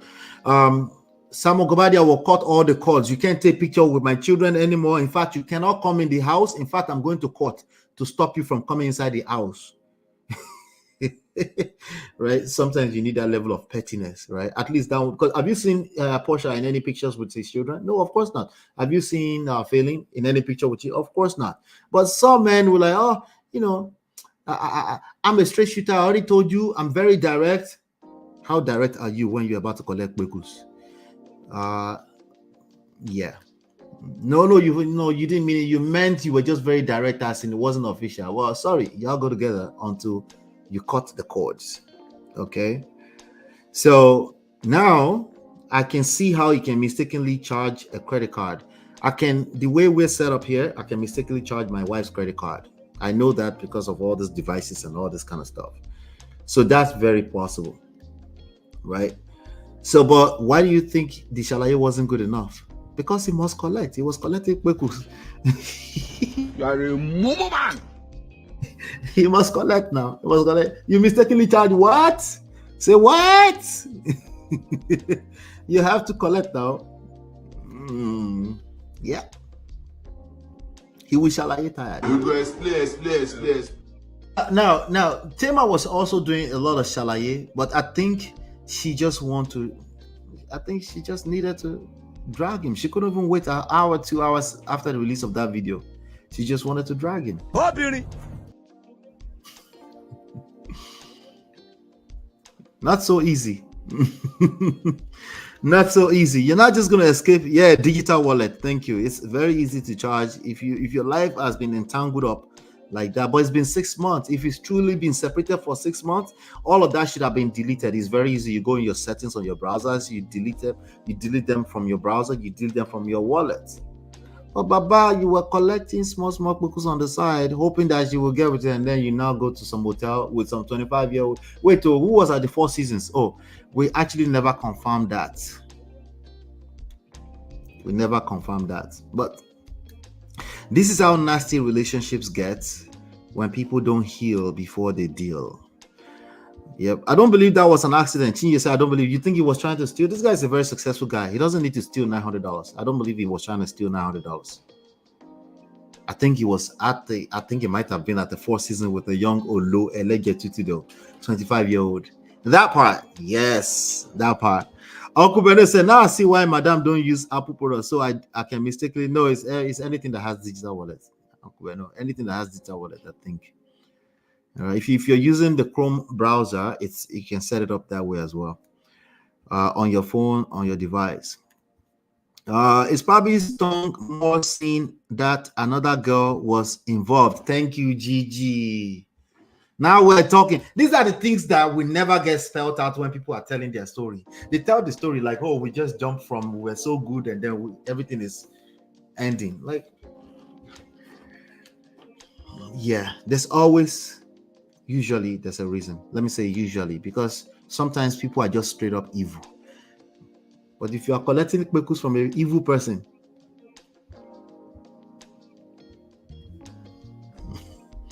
anyway, this white man, he's going to probably end up in this internet street calling black women angry black women, at least secretly, sadly. But hey, he wanted some brown sugar. He's gotten some brown sugar. It comes at a price. it comes at the price. Yeah. So people have different experiences. Two partners in a relationship will have two different, potentially more than two different experiences. They will tell their stories from different experiences. If you are arguing the specifics of their experiences from a logical standpoint, you will collect. Okay. Sorry, yo. You will. It's just the way it works. People should tell the truth. You should start with you. And you should be okay with the truth. You should be okay with just you. If truth is enough, you should be okay with just you telling the truth. If you're not okay with just you telling the truth, if you have to argue your version of the truth with the other person's truth,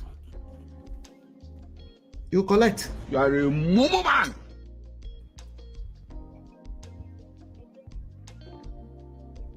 No, it's true across the board.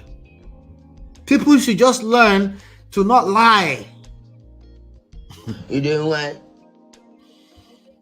I don't think you're ready for this conversation. Let me just leave Tamar alone. Let's get into today's story. Let me know what your thoughts are about this. Let me know what you think. Hit the like button, share, subscribe, turn up your notifications so you're notified when we go live. And then let's get into a little bit of a master class. I have a story I want to share with you. See if we can extract some lessons from it. I'll be right back. Hey Prestige fam, show some love to the video. Hit like, subscribe, and share. Are you in Europe, America, and struggling in your relationship? From argument to abuse and trust issues, we're here to help. Lola and I founded Prestige Marriage Academy to transform your story. With 20 years of friendship, 17 years of marriage, experience with navigating the ups and downs of marriage, and personalized coaching, includes 24/7 support. Ignorance is expensive. WhatsApp us at +1 732 305 8577 to book a free discovery session today and take charge now. Don't wing it. Join us in creating the love life you deserve.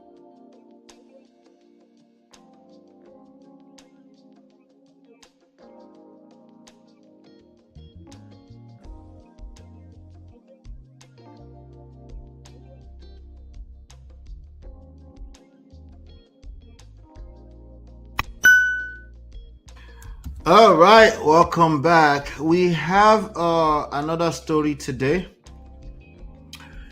of a surprise. Well, not surprise. It's another jackpot story. So let's dive in it together. I'm not gonna waste your time. Well, with just one exception, right? Just one small exception. I see Chinye here say she's probably made that shortly after dealing with her is dealing with someone else. She's mad, yeah, of course. Yep. That's how this thing goes, and it's probably going to take her longer to heal. So let's talk about this betrayal story. I'm going to read it and then we'll talk. Okay. I'm reaching out because I don't know where else to turn, man of prestige. I feel trapped, betrayed, and completely lost. Hold on one second. Let's see. Okay. I feel trapped, betrayed, and completely lost. I married Emeka 5 years ago, and I did everything to bring him from, we changed the names, by the way, to bring him from Nigeria to Houston, Texas. We were engaged for 2 years, and I worked tirelessly to ensure his immigration process went smoothly. I thought I was building the future with the man of my dreams, but now all I feel is regrets. When we got married, I was 35 and still a virgin. I had saved myself, believing in the sanctity of marriage and the promise of a lifelong partnership. I thought I'd found that with Emeka. I've always considered myself a strong communicator. After all, I've been a technical project manager in one of the toughest industries, and I hold a PhD in my field. But nothing could have prepared me for what I've uncovered over the past few years. Emeka has been sending large sums of money to his family back in Nigeria without my consent. For 5 years, he's done this in secret. He says it's his money and that as a man, he should be able to do whatever he wants with it. Meanwhile, I've been the one handling all the bills, the mortgage, the kids' school fees, everything. When I confront him, he dismisses me, calling me a nag. I'm not a nag. I'm his wife, and I thought we were partners. My parents warned me about him. They never liked him and thought he only wanted to come to the US for a better life. They resent him even more now and keep telling me I should leave him, especially since he's been secretly funneling money to his side of the family for years. They claim it's a betrayal and sometimes I think they are right. But what about our 3 children? I feel stuck between honoring my parents' advice and trying to salvage what little trust is left in my marriage. I'm beginning to resent the very man I fought so hard to bring here. I feel like I give up my body, my youth, and my peace for a man who sees our marriage as nothing more than a convenience. How do I get past this? How do I save a marriage where I feel completely betrayed and sidelined, looking for answers? Ngozi. That's it. That's the story right there. I know you guys were listening. Listen attentively. I'm going to bounce to a position. I'm going to wait for some comments.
All right. So what do you guys think? What do you guys think? Let me lower the thingy here. What do you guys think? What are your thoughts? What advice do you have for her? I'm dropping my tips right now. I have 5 tips for her, as usual. But let's dissect it. Let's analyze the story a little bit in-depthly, and then we'll take it from there, right? But let me know what your thoughts are. I want to know what your thoughts are before I get into the analysis here. Where is it? Oh, wrong one. I'm just dropping my opinion right now, then we'll take it from there. My tips.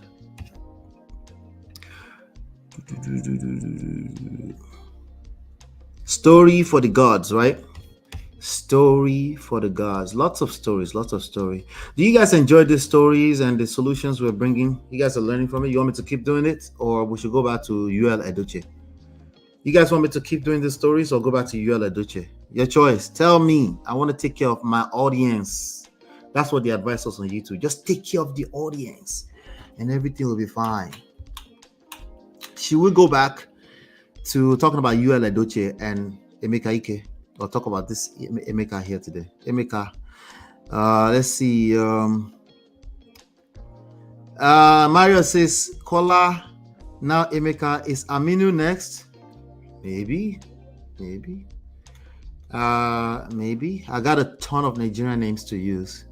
I got a whole list so instead of using actual people's name, we just slot it, replace it so that we can disconnect from it at a personal level.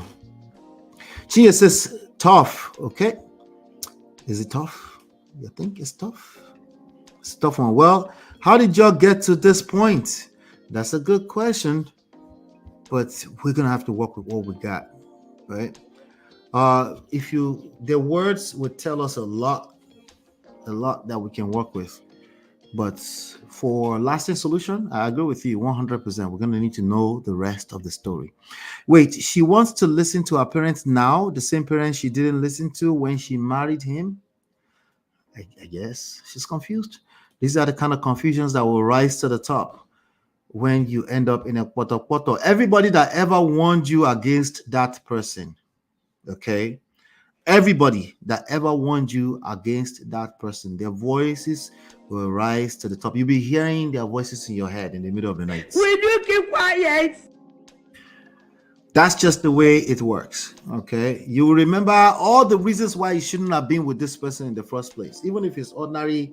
I shouldn't call it ordinary, but even if it's arguments, right? Back and forth, stone cold, stonewalling, silent treatment, back and forth, toxic.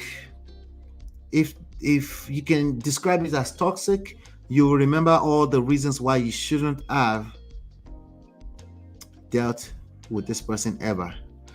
You will basically resent yourself and your actions. That's why it's not very healthy for parents to take a side, for a family member or friend to take a very defined stance against or for their in-law. It's a bad idea. You're only making life worse for your loved one when you do that. Even if you can see it glaringly, you still can't see shit, okay? Because you're not in that relationship, okay? Somebody said we should use Udemy, Symphony.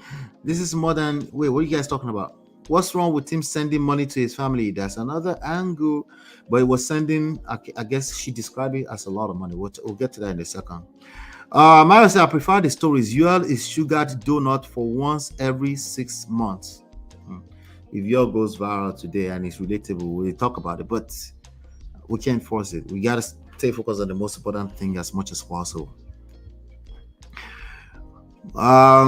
Let's see. Please, no UL. Keep the lessons and stories coming. All right, keep doing it. Okay, I'm glad you guys like it. All right, good. All right, so let me analyze it to the best of line by line as I usually do. So she said, I'm reaching out because I don't know where else to turn. Man of prestige. I feel trapped, betrayed, and completely lost. Okay, so those are feelings that normal people at some point will feel in every marriage. Okay, something is going to happen. There will be conflict. There will be that marriage will test your being, will make you question everything you've ever believed in life. So why are we selling marriage then? It's not just marriage. It's anything that will force your growth, will make you question everything that you've ever believed in life.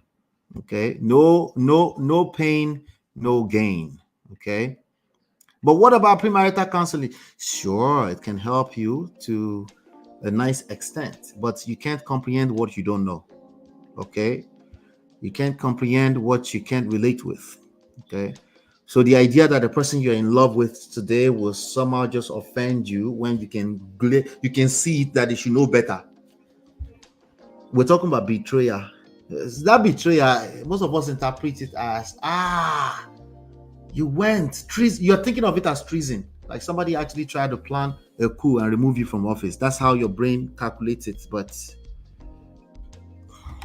you get the gist. You get it. Okay. I married Emeka 5 years ago, and I did everything to bring him from Nigeria to Houston. Even the language I married Emeka, that's out of order. That makes me feel some type of way.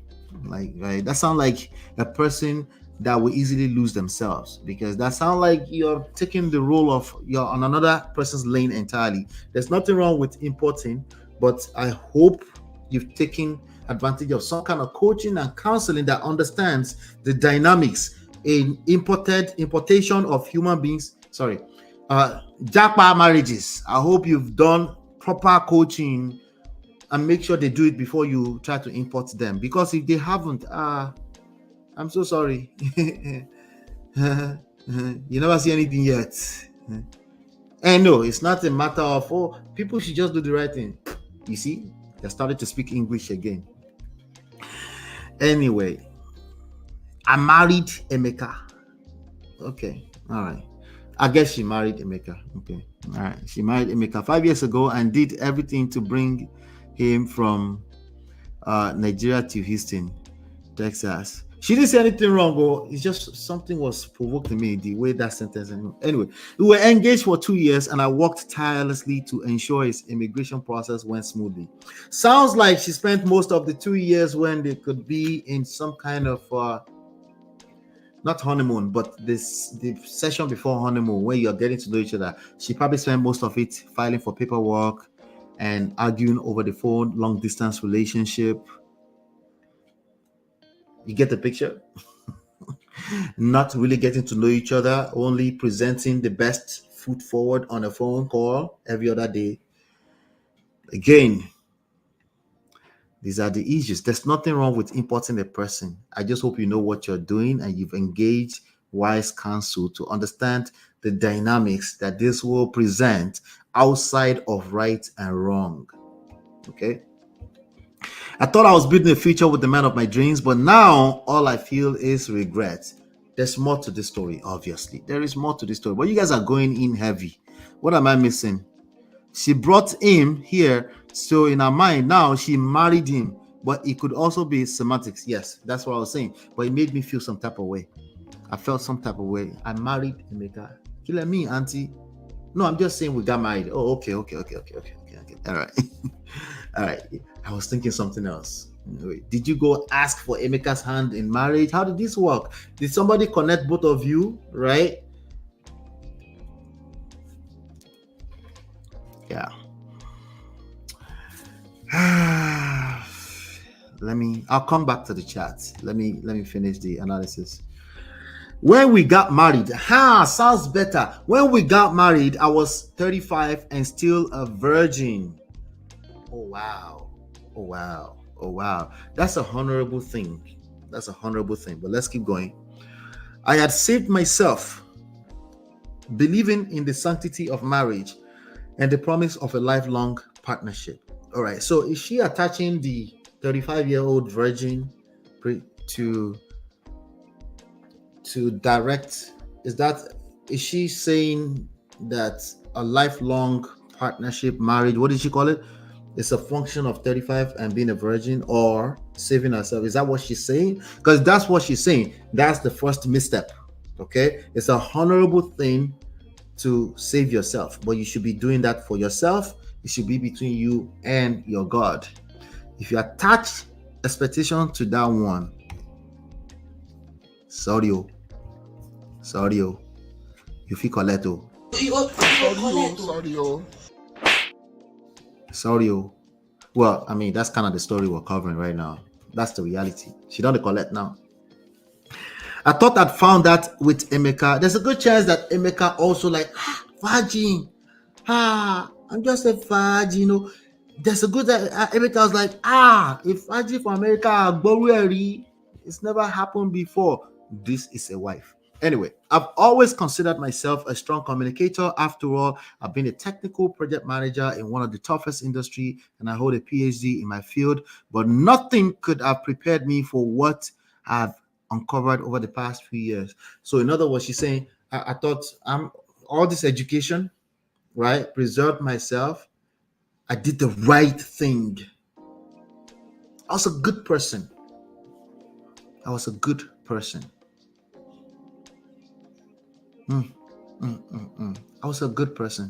This is a cold word. It's not good enough to be a good person anymore. No, it's not just that. It's we should remove bad people like Emeka from this. How are we going to do that? Emeka has been sending large sums of money to his family back in Nigeria without my consent. Okay. Now, what we don't know, like I think Gigi was saying that, or Max, what we don't know is that is it his money or not? But it wouldn't matter because she also said for 5 years he's done this in secret, right? Now, there's an active keeping of secrets, and there is, oh no, it was just my money. It wasn't part of our joint conversations. I don't know what that is. Either way, she called it large sums of money. So I don't know the details there. I'm going to leave that detail out. it wouldn't matter. Bottom line, she feels that this person, I don't know this person. And it was more so money. She felt that all this money that's going out to the outside, extended family, friends, and stuff like that, she's feeling some type of way about that. Okay. He says it's his money and that as a man, he should be able to do whatever he wants with it. That tells me that you didn't just land in the middle of that conversation. There's a ton of arguments that led to that point. I would like to be what do you call it, on the wall? I would like to be a Langba on the wall, a Geico on the wall, listening to that conversation. What did that conversation look like that led to him saying, how are you going to tell me what to do with my money? It's my money, right?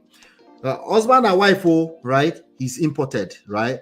But he's probably working because he said it's my money. He wouldn't say it's my money if he stole it, right? But sounds like she's feeling like as a family, we could actually do some things together and build our lives.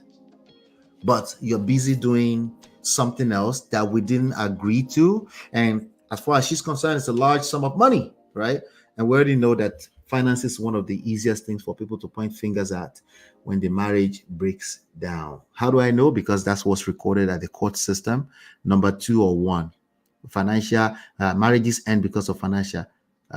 No, that's just the symptoms. Okay, they are not on the same page, obviously. Okay, it says it's his money and that as a man he should be able to do whatever. Meanwhile, I've been the one handling all the bills. See the resentment. She's been handling bills, mortgage, the kids' school fees, everything. How is this another form of you married Emeka? Have you been leading all along? Have you been the one leading this relationship? No. I'm talking about in reality, not what you wrote on paper or what you would say with your mouth. Now, self-reflect.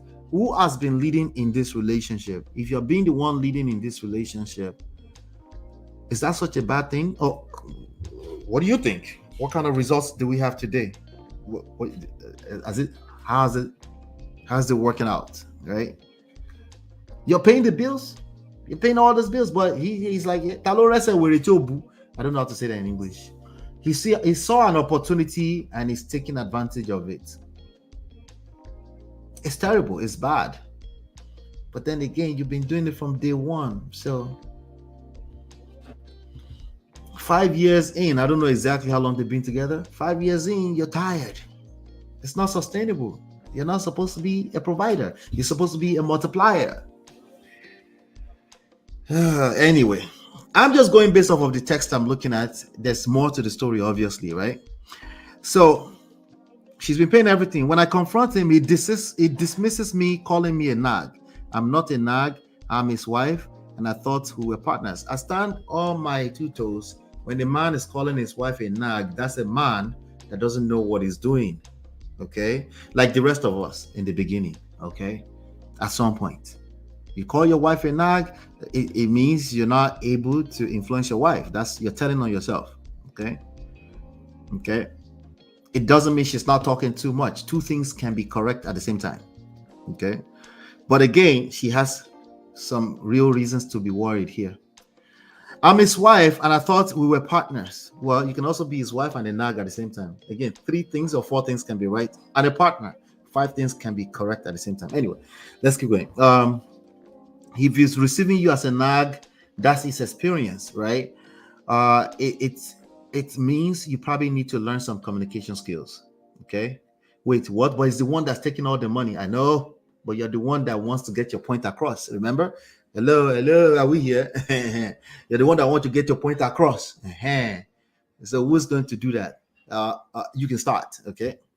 Anyway, yes, I'm throwing shade so you can get it. Okay. My parents warned me about him. They never liked him and thought he only wanted to come to the US for a better life. Okay. Once you are inside of a marriage, it's a wrap. Okay. Once you are inside of a marriage, you're now maybe you didn't know before. You're now a responsible adult. You have to make your own decisions, and you're not going to be able to judge your parents. I'm sorry for having an opinion. Okay, so majority of them don't know what they're doing, obviously, but you can't blame them. Okay. Again, Talora said with they notice that you don't know what you're doing, so they offer their advice. Is their advice going to work?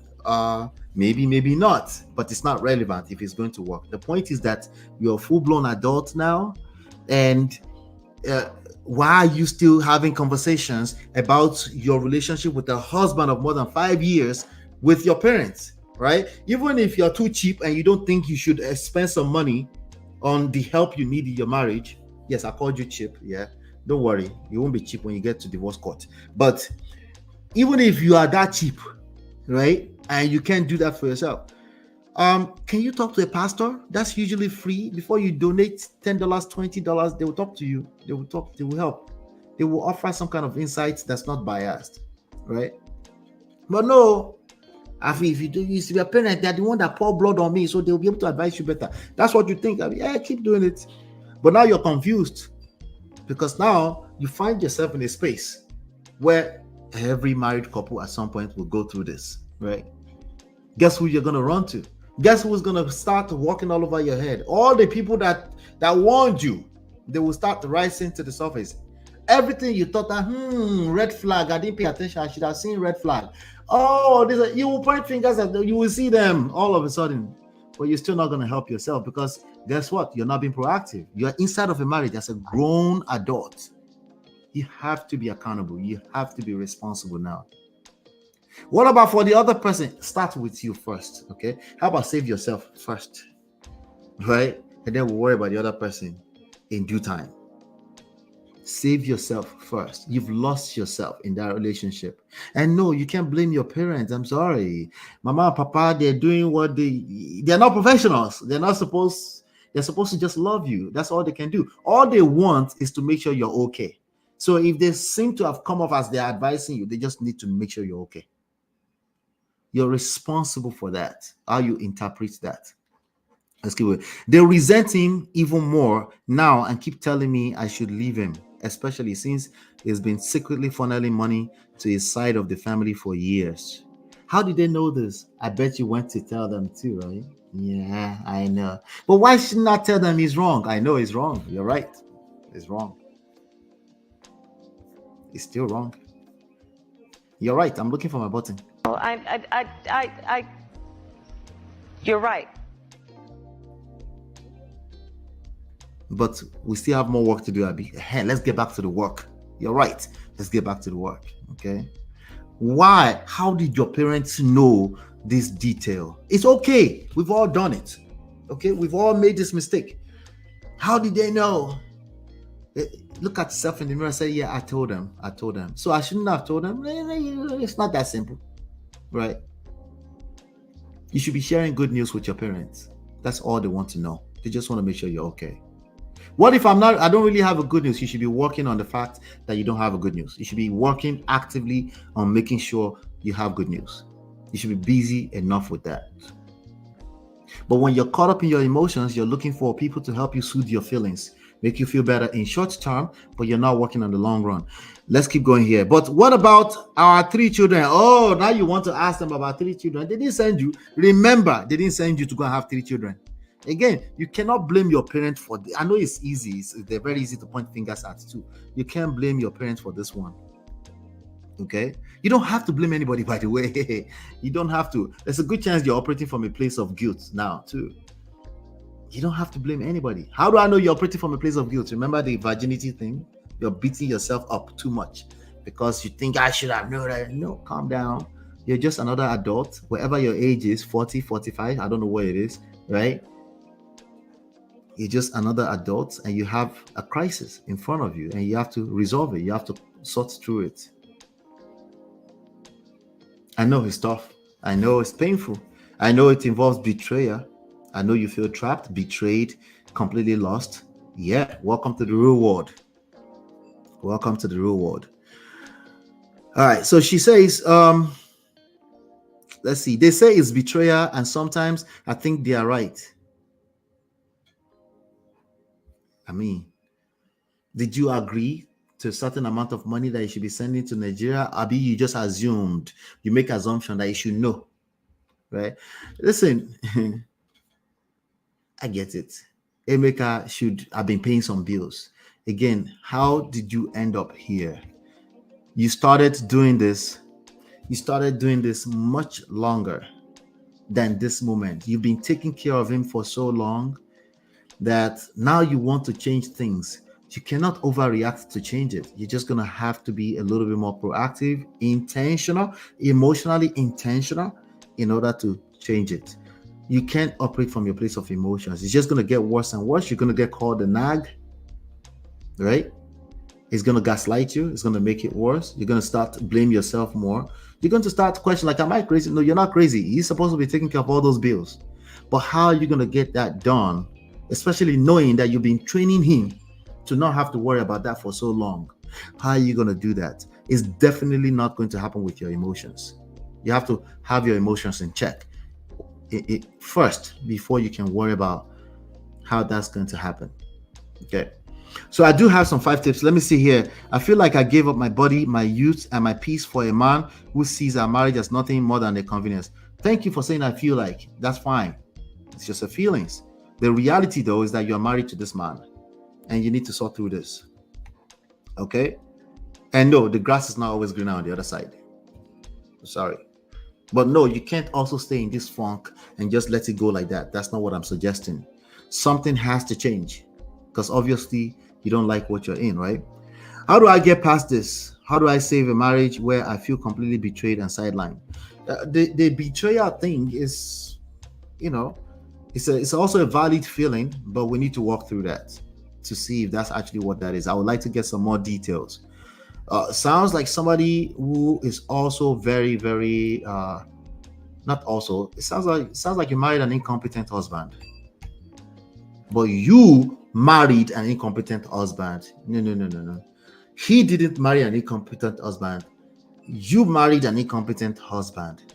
If you're capable of doing that, then you're also capable of changing that if you don't like it. But let me come to the chat. Jesus Christ. Story of an imported lover. Question. What is the man saying? We don't know. She's the one that sent the email. We don't know. I bet the man will say, but we remember I told you about this about 3 years ago and you were all on board and suddenly you started changing and that's what it's going to tell us more of what we don't know. That's what's going to happen. Most likely. So, but we have to work with what she's saying so we can actually advise her accordingly. Let me see. Let me scroll up a little bit so I can just read your comments in order.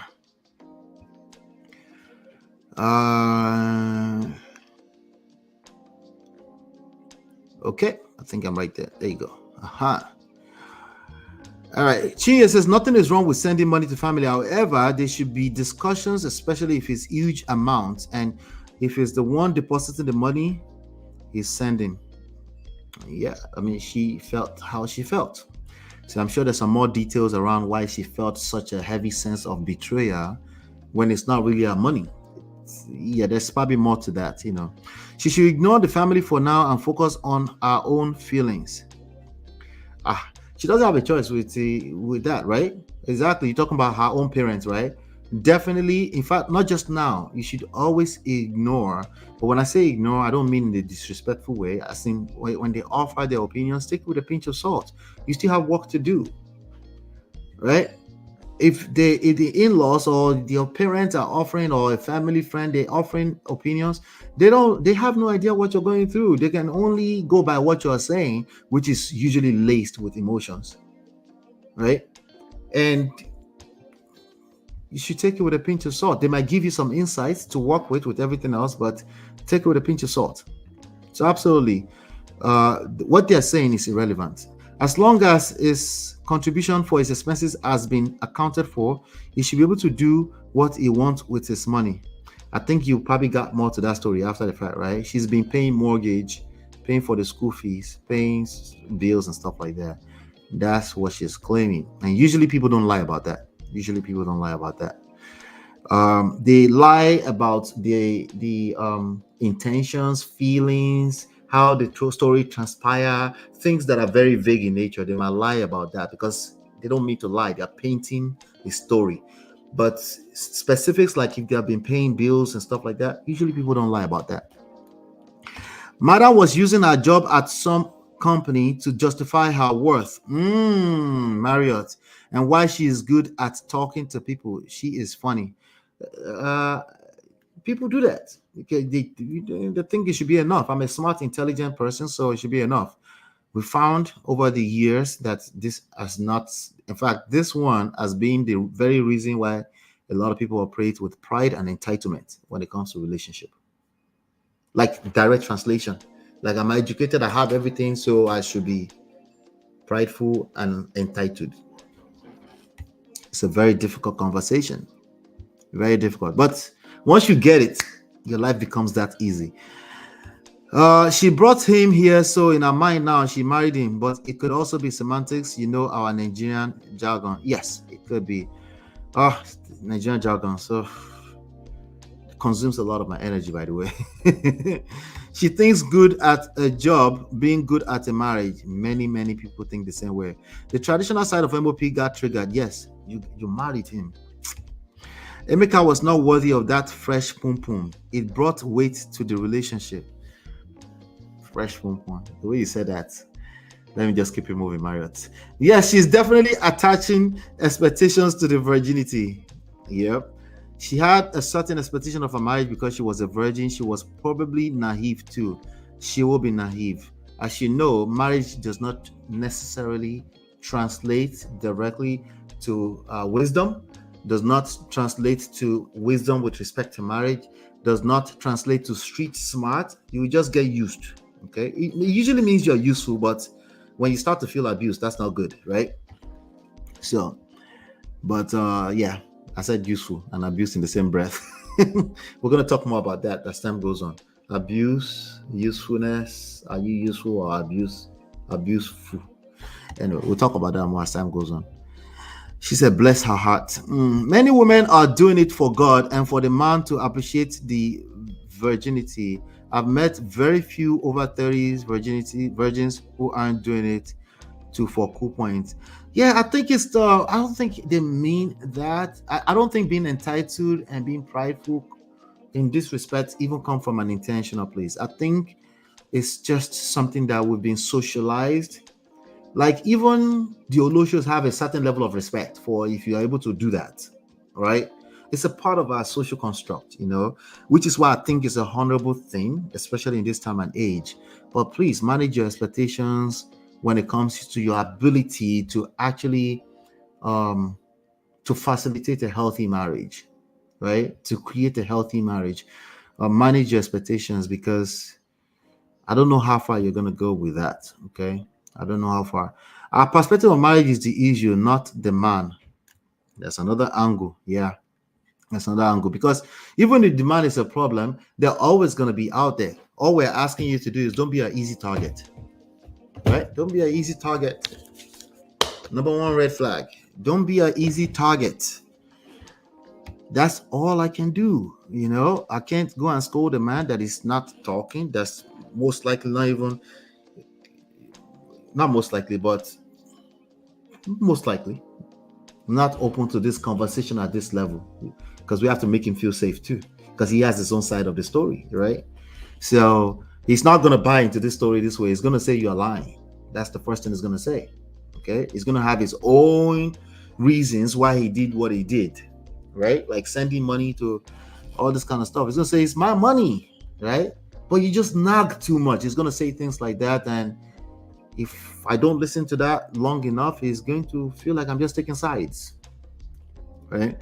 So it's not going to be as simple. So our perspective on marriage is particularly, maybe not issue, is the one thing she can control. That's the only thing she can control. She cannot control another human being. If she controls her perspective on marriage, she will influence what she attracts.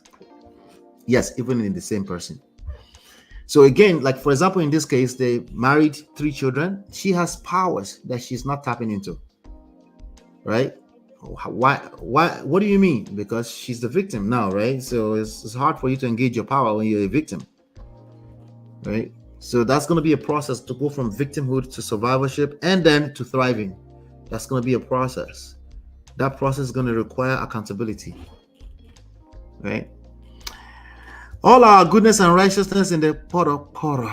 Yes, so this is consistent if you pay attention. This is consistent. Pay attention. Pay attention. If you're a good person, that's good for you. Clap for yourself. You need skills. Okay. Auntie didn't see the money diminishing. Fly on the wall. Yes, fly on the wall. I said Geico on the wall, right? Thank you, Jerry. God help me. She has been seeing it and has been confronting him, hence Emeka calling her a nag. There you go. We can see it. Like you're repeating the same issue. I thought we resolved this, but you keep bringing it back up again. An incompetent man will call you a nag. He will be confused as shit. Okay? He won't know what to do with himself. Okay?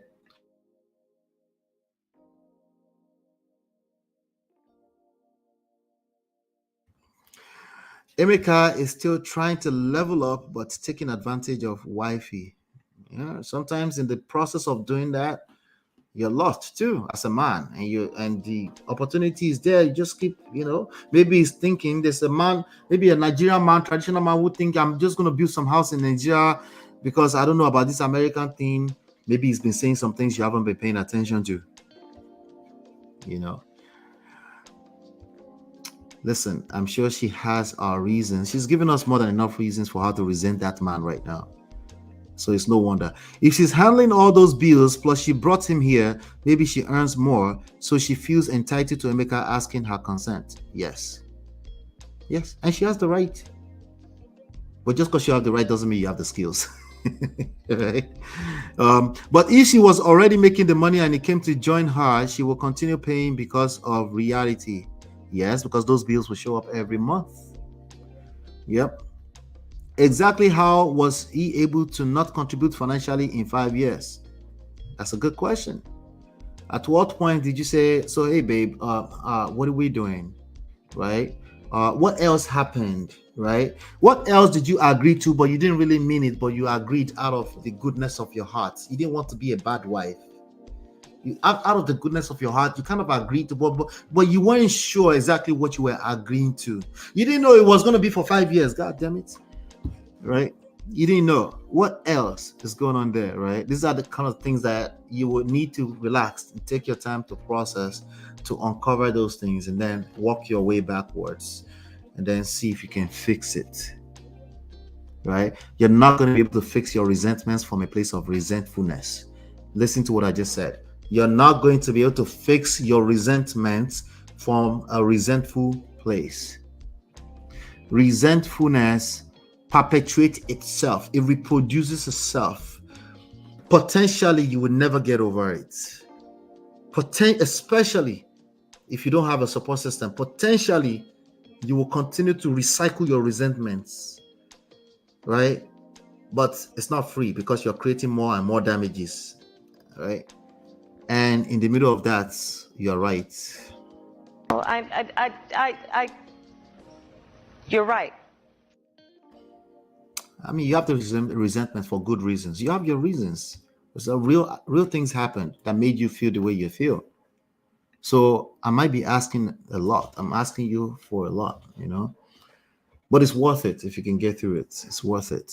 And it's easier when you have a support system.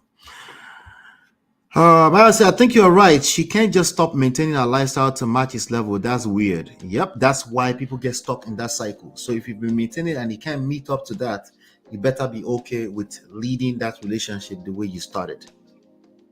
Especially if you're not going to get help. Especially if you don't know what you're doing. Especially if you're going to be using duty and responsibility. A man is supposed to, but that's what a man is supposed. If you're going to be using that angle, you're going to have to be okay with keep leading, right? Unfortunately, you're not the man in the relationship.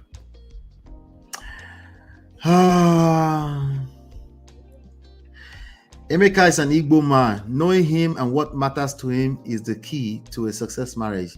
Don't forget we changed the names. Don't forget we changed the names. Uncle Beno. All right. MOP, he just dropped a gem. Emeka might have been dropping hints that she's not paying attention to. Now she feels sidelined and resentful. That's a fact. It's not even a maybe. That's a fact. Okay. That she had not been paying attention because it's been 5 years. Again, possibly for good reasons. Remember, she's raised 3 kids in the middle of all of this. Right? But we should still see that for what it is, that, hey, I overlooked some things. I didn't see some things. It's time for me to start paying attention. It's been 7 years, maybe. Because, okay, they courted for 2 years, but it's been 5 years. I'm just at least 7 years, right? That they've kind of been together with the long distance part of it. Yeah, she has not been paying attention to herself, her own self-care. Can we at least agree to that? Yeah. The Igbo men that I know will not sit back and allow their wife make the money. Uncle Bonero, that is so not true. Oh my God. Oh my God. Oh my God. Well, you know what? You're right. You said that I know. I get it. I get it. You get it? If you don't get it, forget about it. I get it. I get it. I get it. I get it. I promise. I promise. The ones you know, yes. Yes.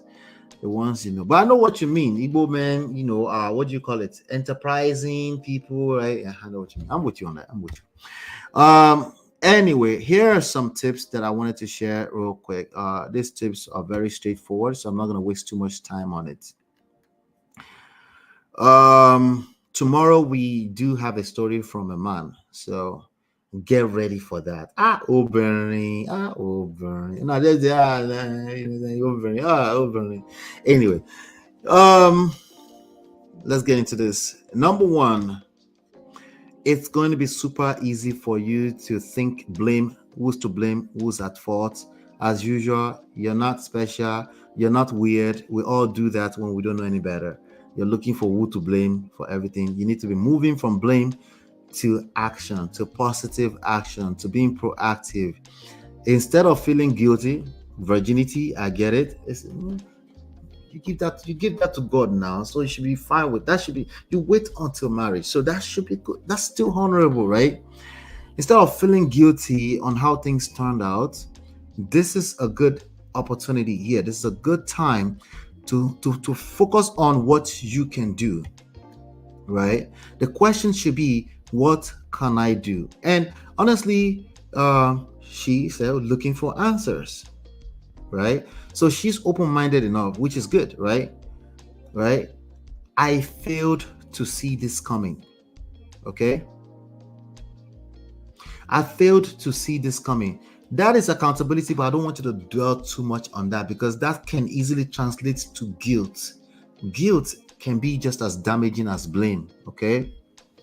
Instead, I want you to move beyond that and go towards, I can use this experience to build a better relationship.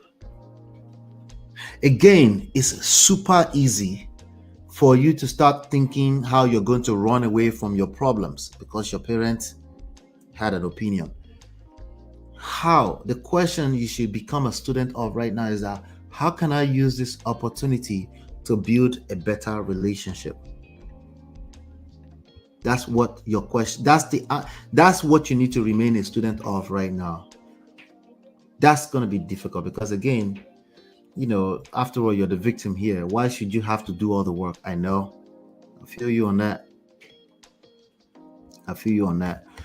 But that's what you need to do right now. Number two, second tip. I have second tip here for you. Understand waiting doesn't guarantee success. I think we've kind of spoken about that, right? In fact, people that are inside of funky marriages after they've done all the right things, they're the ones that tend not to speak up the most, because that attitude of waiting and doing the right thing, they keep going, right? Because you can't tell them nothing. They actually have scriptures to back up waiting, right? So they're usually close-minded. I know. We just spoke about Tony Gaskin today. Tony Gaskin don't collect again. They're usually close-minded. They can't think outside of what they know, right? that's the more reason why they're probably going to perpetuate the failure. Okay, so recognize that choosing to wait for the right partner does not guarantee an ideal relationship. First of all, waiting, especially as a virgin, I'm not going to water it down, but some people might argue that you don't even know you never experienced it. So as opposed to people that actually went celibate, they know what they are refraining from, right? There's no need to measure them against themselves. My point is that you should always be doing that for yourself and for your relationship between you and whatever moral standards you are doing that for, between you and God, whatever. That's about you, and you should still consider yourself honorably. But please have some realistic expectations around the fact that anything that's worthwhile in life will require work. And that's another layer of honorable mindset you should have in life. Just like waiting, you're obviously doing that because you understand it as some kind of work, sacrifice, right?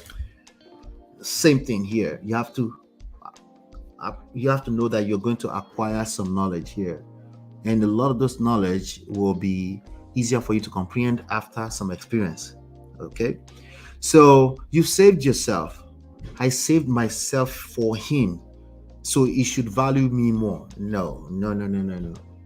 Okay, that's short term, if anything at all. It can be short term. A lot of men, they want virgin, right? Instead, your question should become, how can I build a relationship where we truly feel valued and understood today, after you've had 3 children? Okay, after you've had 3 children. So yes, number 2 is about managing your expectations around precisely virginity. Number 3, listen to understand, not defend. This is going to keep becoming a recurring theme. But what does that has to do with this story, right? Rather than operating from your place of frustration, emotions, right? Instead, start learning how to hear his perspective. Okay, what is the value in him sending large sums of money to Nigeria? What does this mean to him? Right? This is difficult because you're like, what do you mean? What does that mean to him? He shouldn't be doing that. I'm with you. Okay. Wait, relax. I you're right. Betty, you're not going to get that point across until you learn how to hear his perspective. Okay? So instead of engaging in arguments, probably you say, you never listen to me. Right? Instead of doing that, you need to change your thoughts. Start with your thoughts, and then you deliver in your own language, in the way you speak, right? I want to understand what are you trying to do exactly? What's your 5-year plan with this, sending all this money to Nigeria? See how difficult that is? That's very difficult. But you just do it for a little short while. Before you know, you start creating the experience you like. He starts yielding towards making sure he wants to take care of you as well. But it's not just in romantic relationship that you do this. It's just anything in life, okay? You need to, if another person is involved, you need to understand their perspectives. That's going to get you the better result than just they should do the right thing. You're right, they should do the right thing, but now they're doing the wrong thing, right? Acknowledged, okay? How are you going to get them to do the right thing is now what we're talking about, right? A lot of that weight is going to have to be carried by your ability to seduce with the power of your influence. It's easier for you, and also it creates lasting solution, as opposed to they're doing it just because they want to appease you. It will be short-lived. It will simply become short-lived.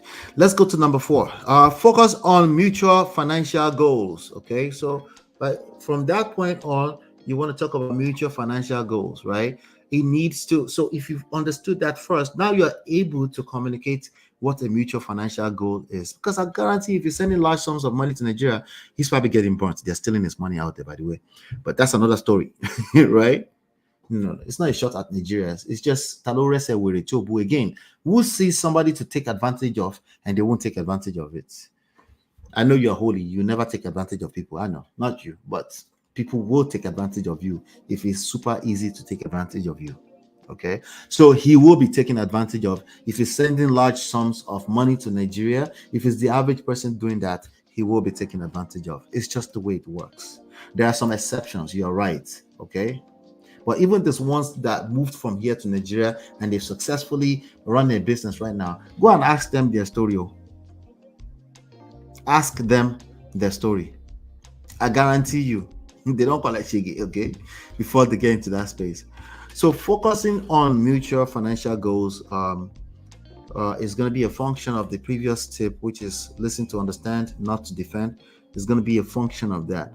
She needs to focus on a shared goal or something, and it sounds like there was nothing in there that's in that story that sounds like they've had any discussions around any shared goals, maybe things like college fund for the kids, things like savings, investments for the family, joint individual. It sounds like they've been winging things, because how else would you go for 5 years and they've been keeping that kind of secret from you? You have been winging it now. Let's stop the cap. Yeah, let's go to number 5. Number 5, separate opinions from your decisions. This is what Marriott was saying earlier on. Not just your parent opinion, just opinions, period. Even you're going to have to decide at some point what you want to do. Even all these tips I shared with you, you have to decide that I want to stay in the marriage or I want to leave, right? I hope you're deciding to work on your relationship, because the grass always seems greener on the other side. Okay? But that grass that's green on the other side, somebody's watering it new. Somebody's watering it. I promise you. Okay? So you need to avoid letting other people's opinions cloud your judgment, your approach. I know it's your parent, but if you're going to listen to their opinion at all, it should have been back then, not now. Today is too late. You're in the middle of a real world right now, and you have to learn how to decide as an adult. Okay, so instead of worrying about my parent think you're being unfair, and then you're bringing that back to your husband, using that to talk at them, auntie, you will make matters worse. So because it's an emotional being, and if the approach is wrong, it will act wrongly. If the approach is wrong, he will do all the wrong stuff. But it should just be a man. I know, you're right. We just covered Tamar's boyfriend, Jeremy Robinson's story. He said, I want to take the high road, but nah, I'm just going to be stupid. Why? Because of our approach. Is he justified? No, but you're going to create the result you're going to create. This is a romantic relationship. You're having sex together. So all that your logic is not logicking. Let go of it. You cannot be logic if you're operating from a place of emotions. Okay? So instead, we should be looking for solutions. So let me do a quick recap. Number 1, move from blame to positive action. Number 2, understand waiting doesn't guarantee success, meaning virginity does not guarantee success. That virginity is already successful by itself. Okay? Doesn't guarantee success in marriage. Number 3, listen to understand, not defend. That means you shouldn't be creating pre-notion. You shouldn't be preconceiving your responses. You should be listening, and you don't have to have a response. You should just be trying to understand their standpoint. Number 4, focus on mutual financial goals. You cannot do that until you learn how to listen. Okay? And yes, he might just be slow too. He might just say yes to things that he didn't mean because he was trying to appease you. Obviously, that's not going to last too long. And then number 5, separate opinions from your decision. That's the story of an importer lover. Hopefully, you got some tips from that. Hopefully, you can run with some lessons from that for your personal situations. I'm always learning from these stories as well. It's just great reminders for me. Because believe it or not, on everyday basis. We're all going through things that will make us question ourselves, or disagreement, or conflict, friction, right? So these are all tools that will continue. If you keep coming back, you keep, it starts to become second nature to you. At least you slow down before you act. Okay, you slow down before you act. All right, so let me see. Chidima says guilt is blame. The target is just different. Self, not others. Yes. Guilt is just as dangerous. You cannot act right from a place of guilt. All right. So number 2 is manage your expectations exactly around virginity. Gracious greatness. Thank you, my brother, for the super sticker. I never know you're live, but my battery is low on mine, so I would have missed the notification anyway. Oh, thank you. I appreciate you, brother. Thank you for the super $1 night. I said $1. One pounds. Is that what that is? £1 and 99 pence. Let's just call it £2. Thank you. I like pound sterling. I like that. I appreciate you, brother. So do me a favor, hit the like button, share, subscribe, turn up your notifications so you're notified whenever we go live. Hopefully you'll be enlightened, educated. I'll see you on the next one. Peace.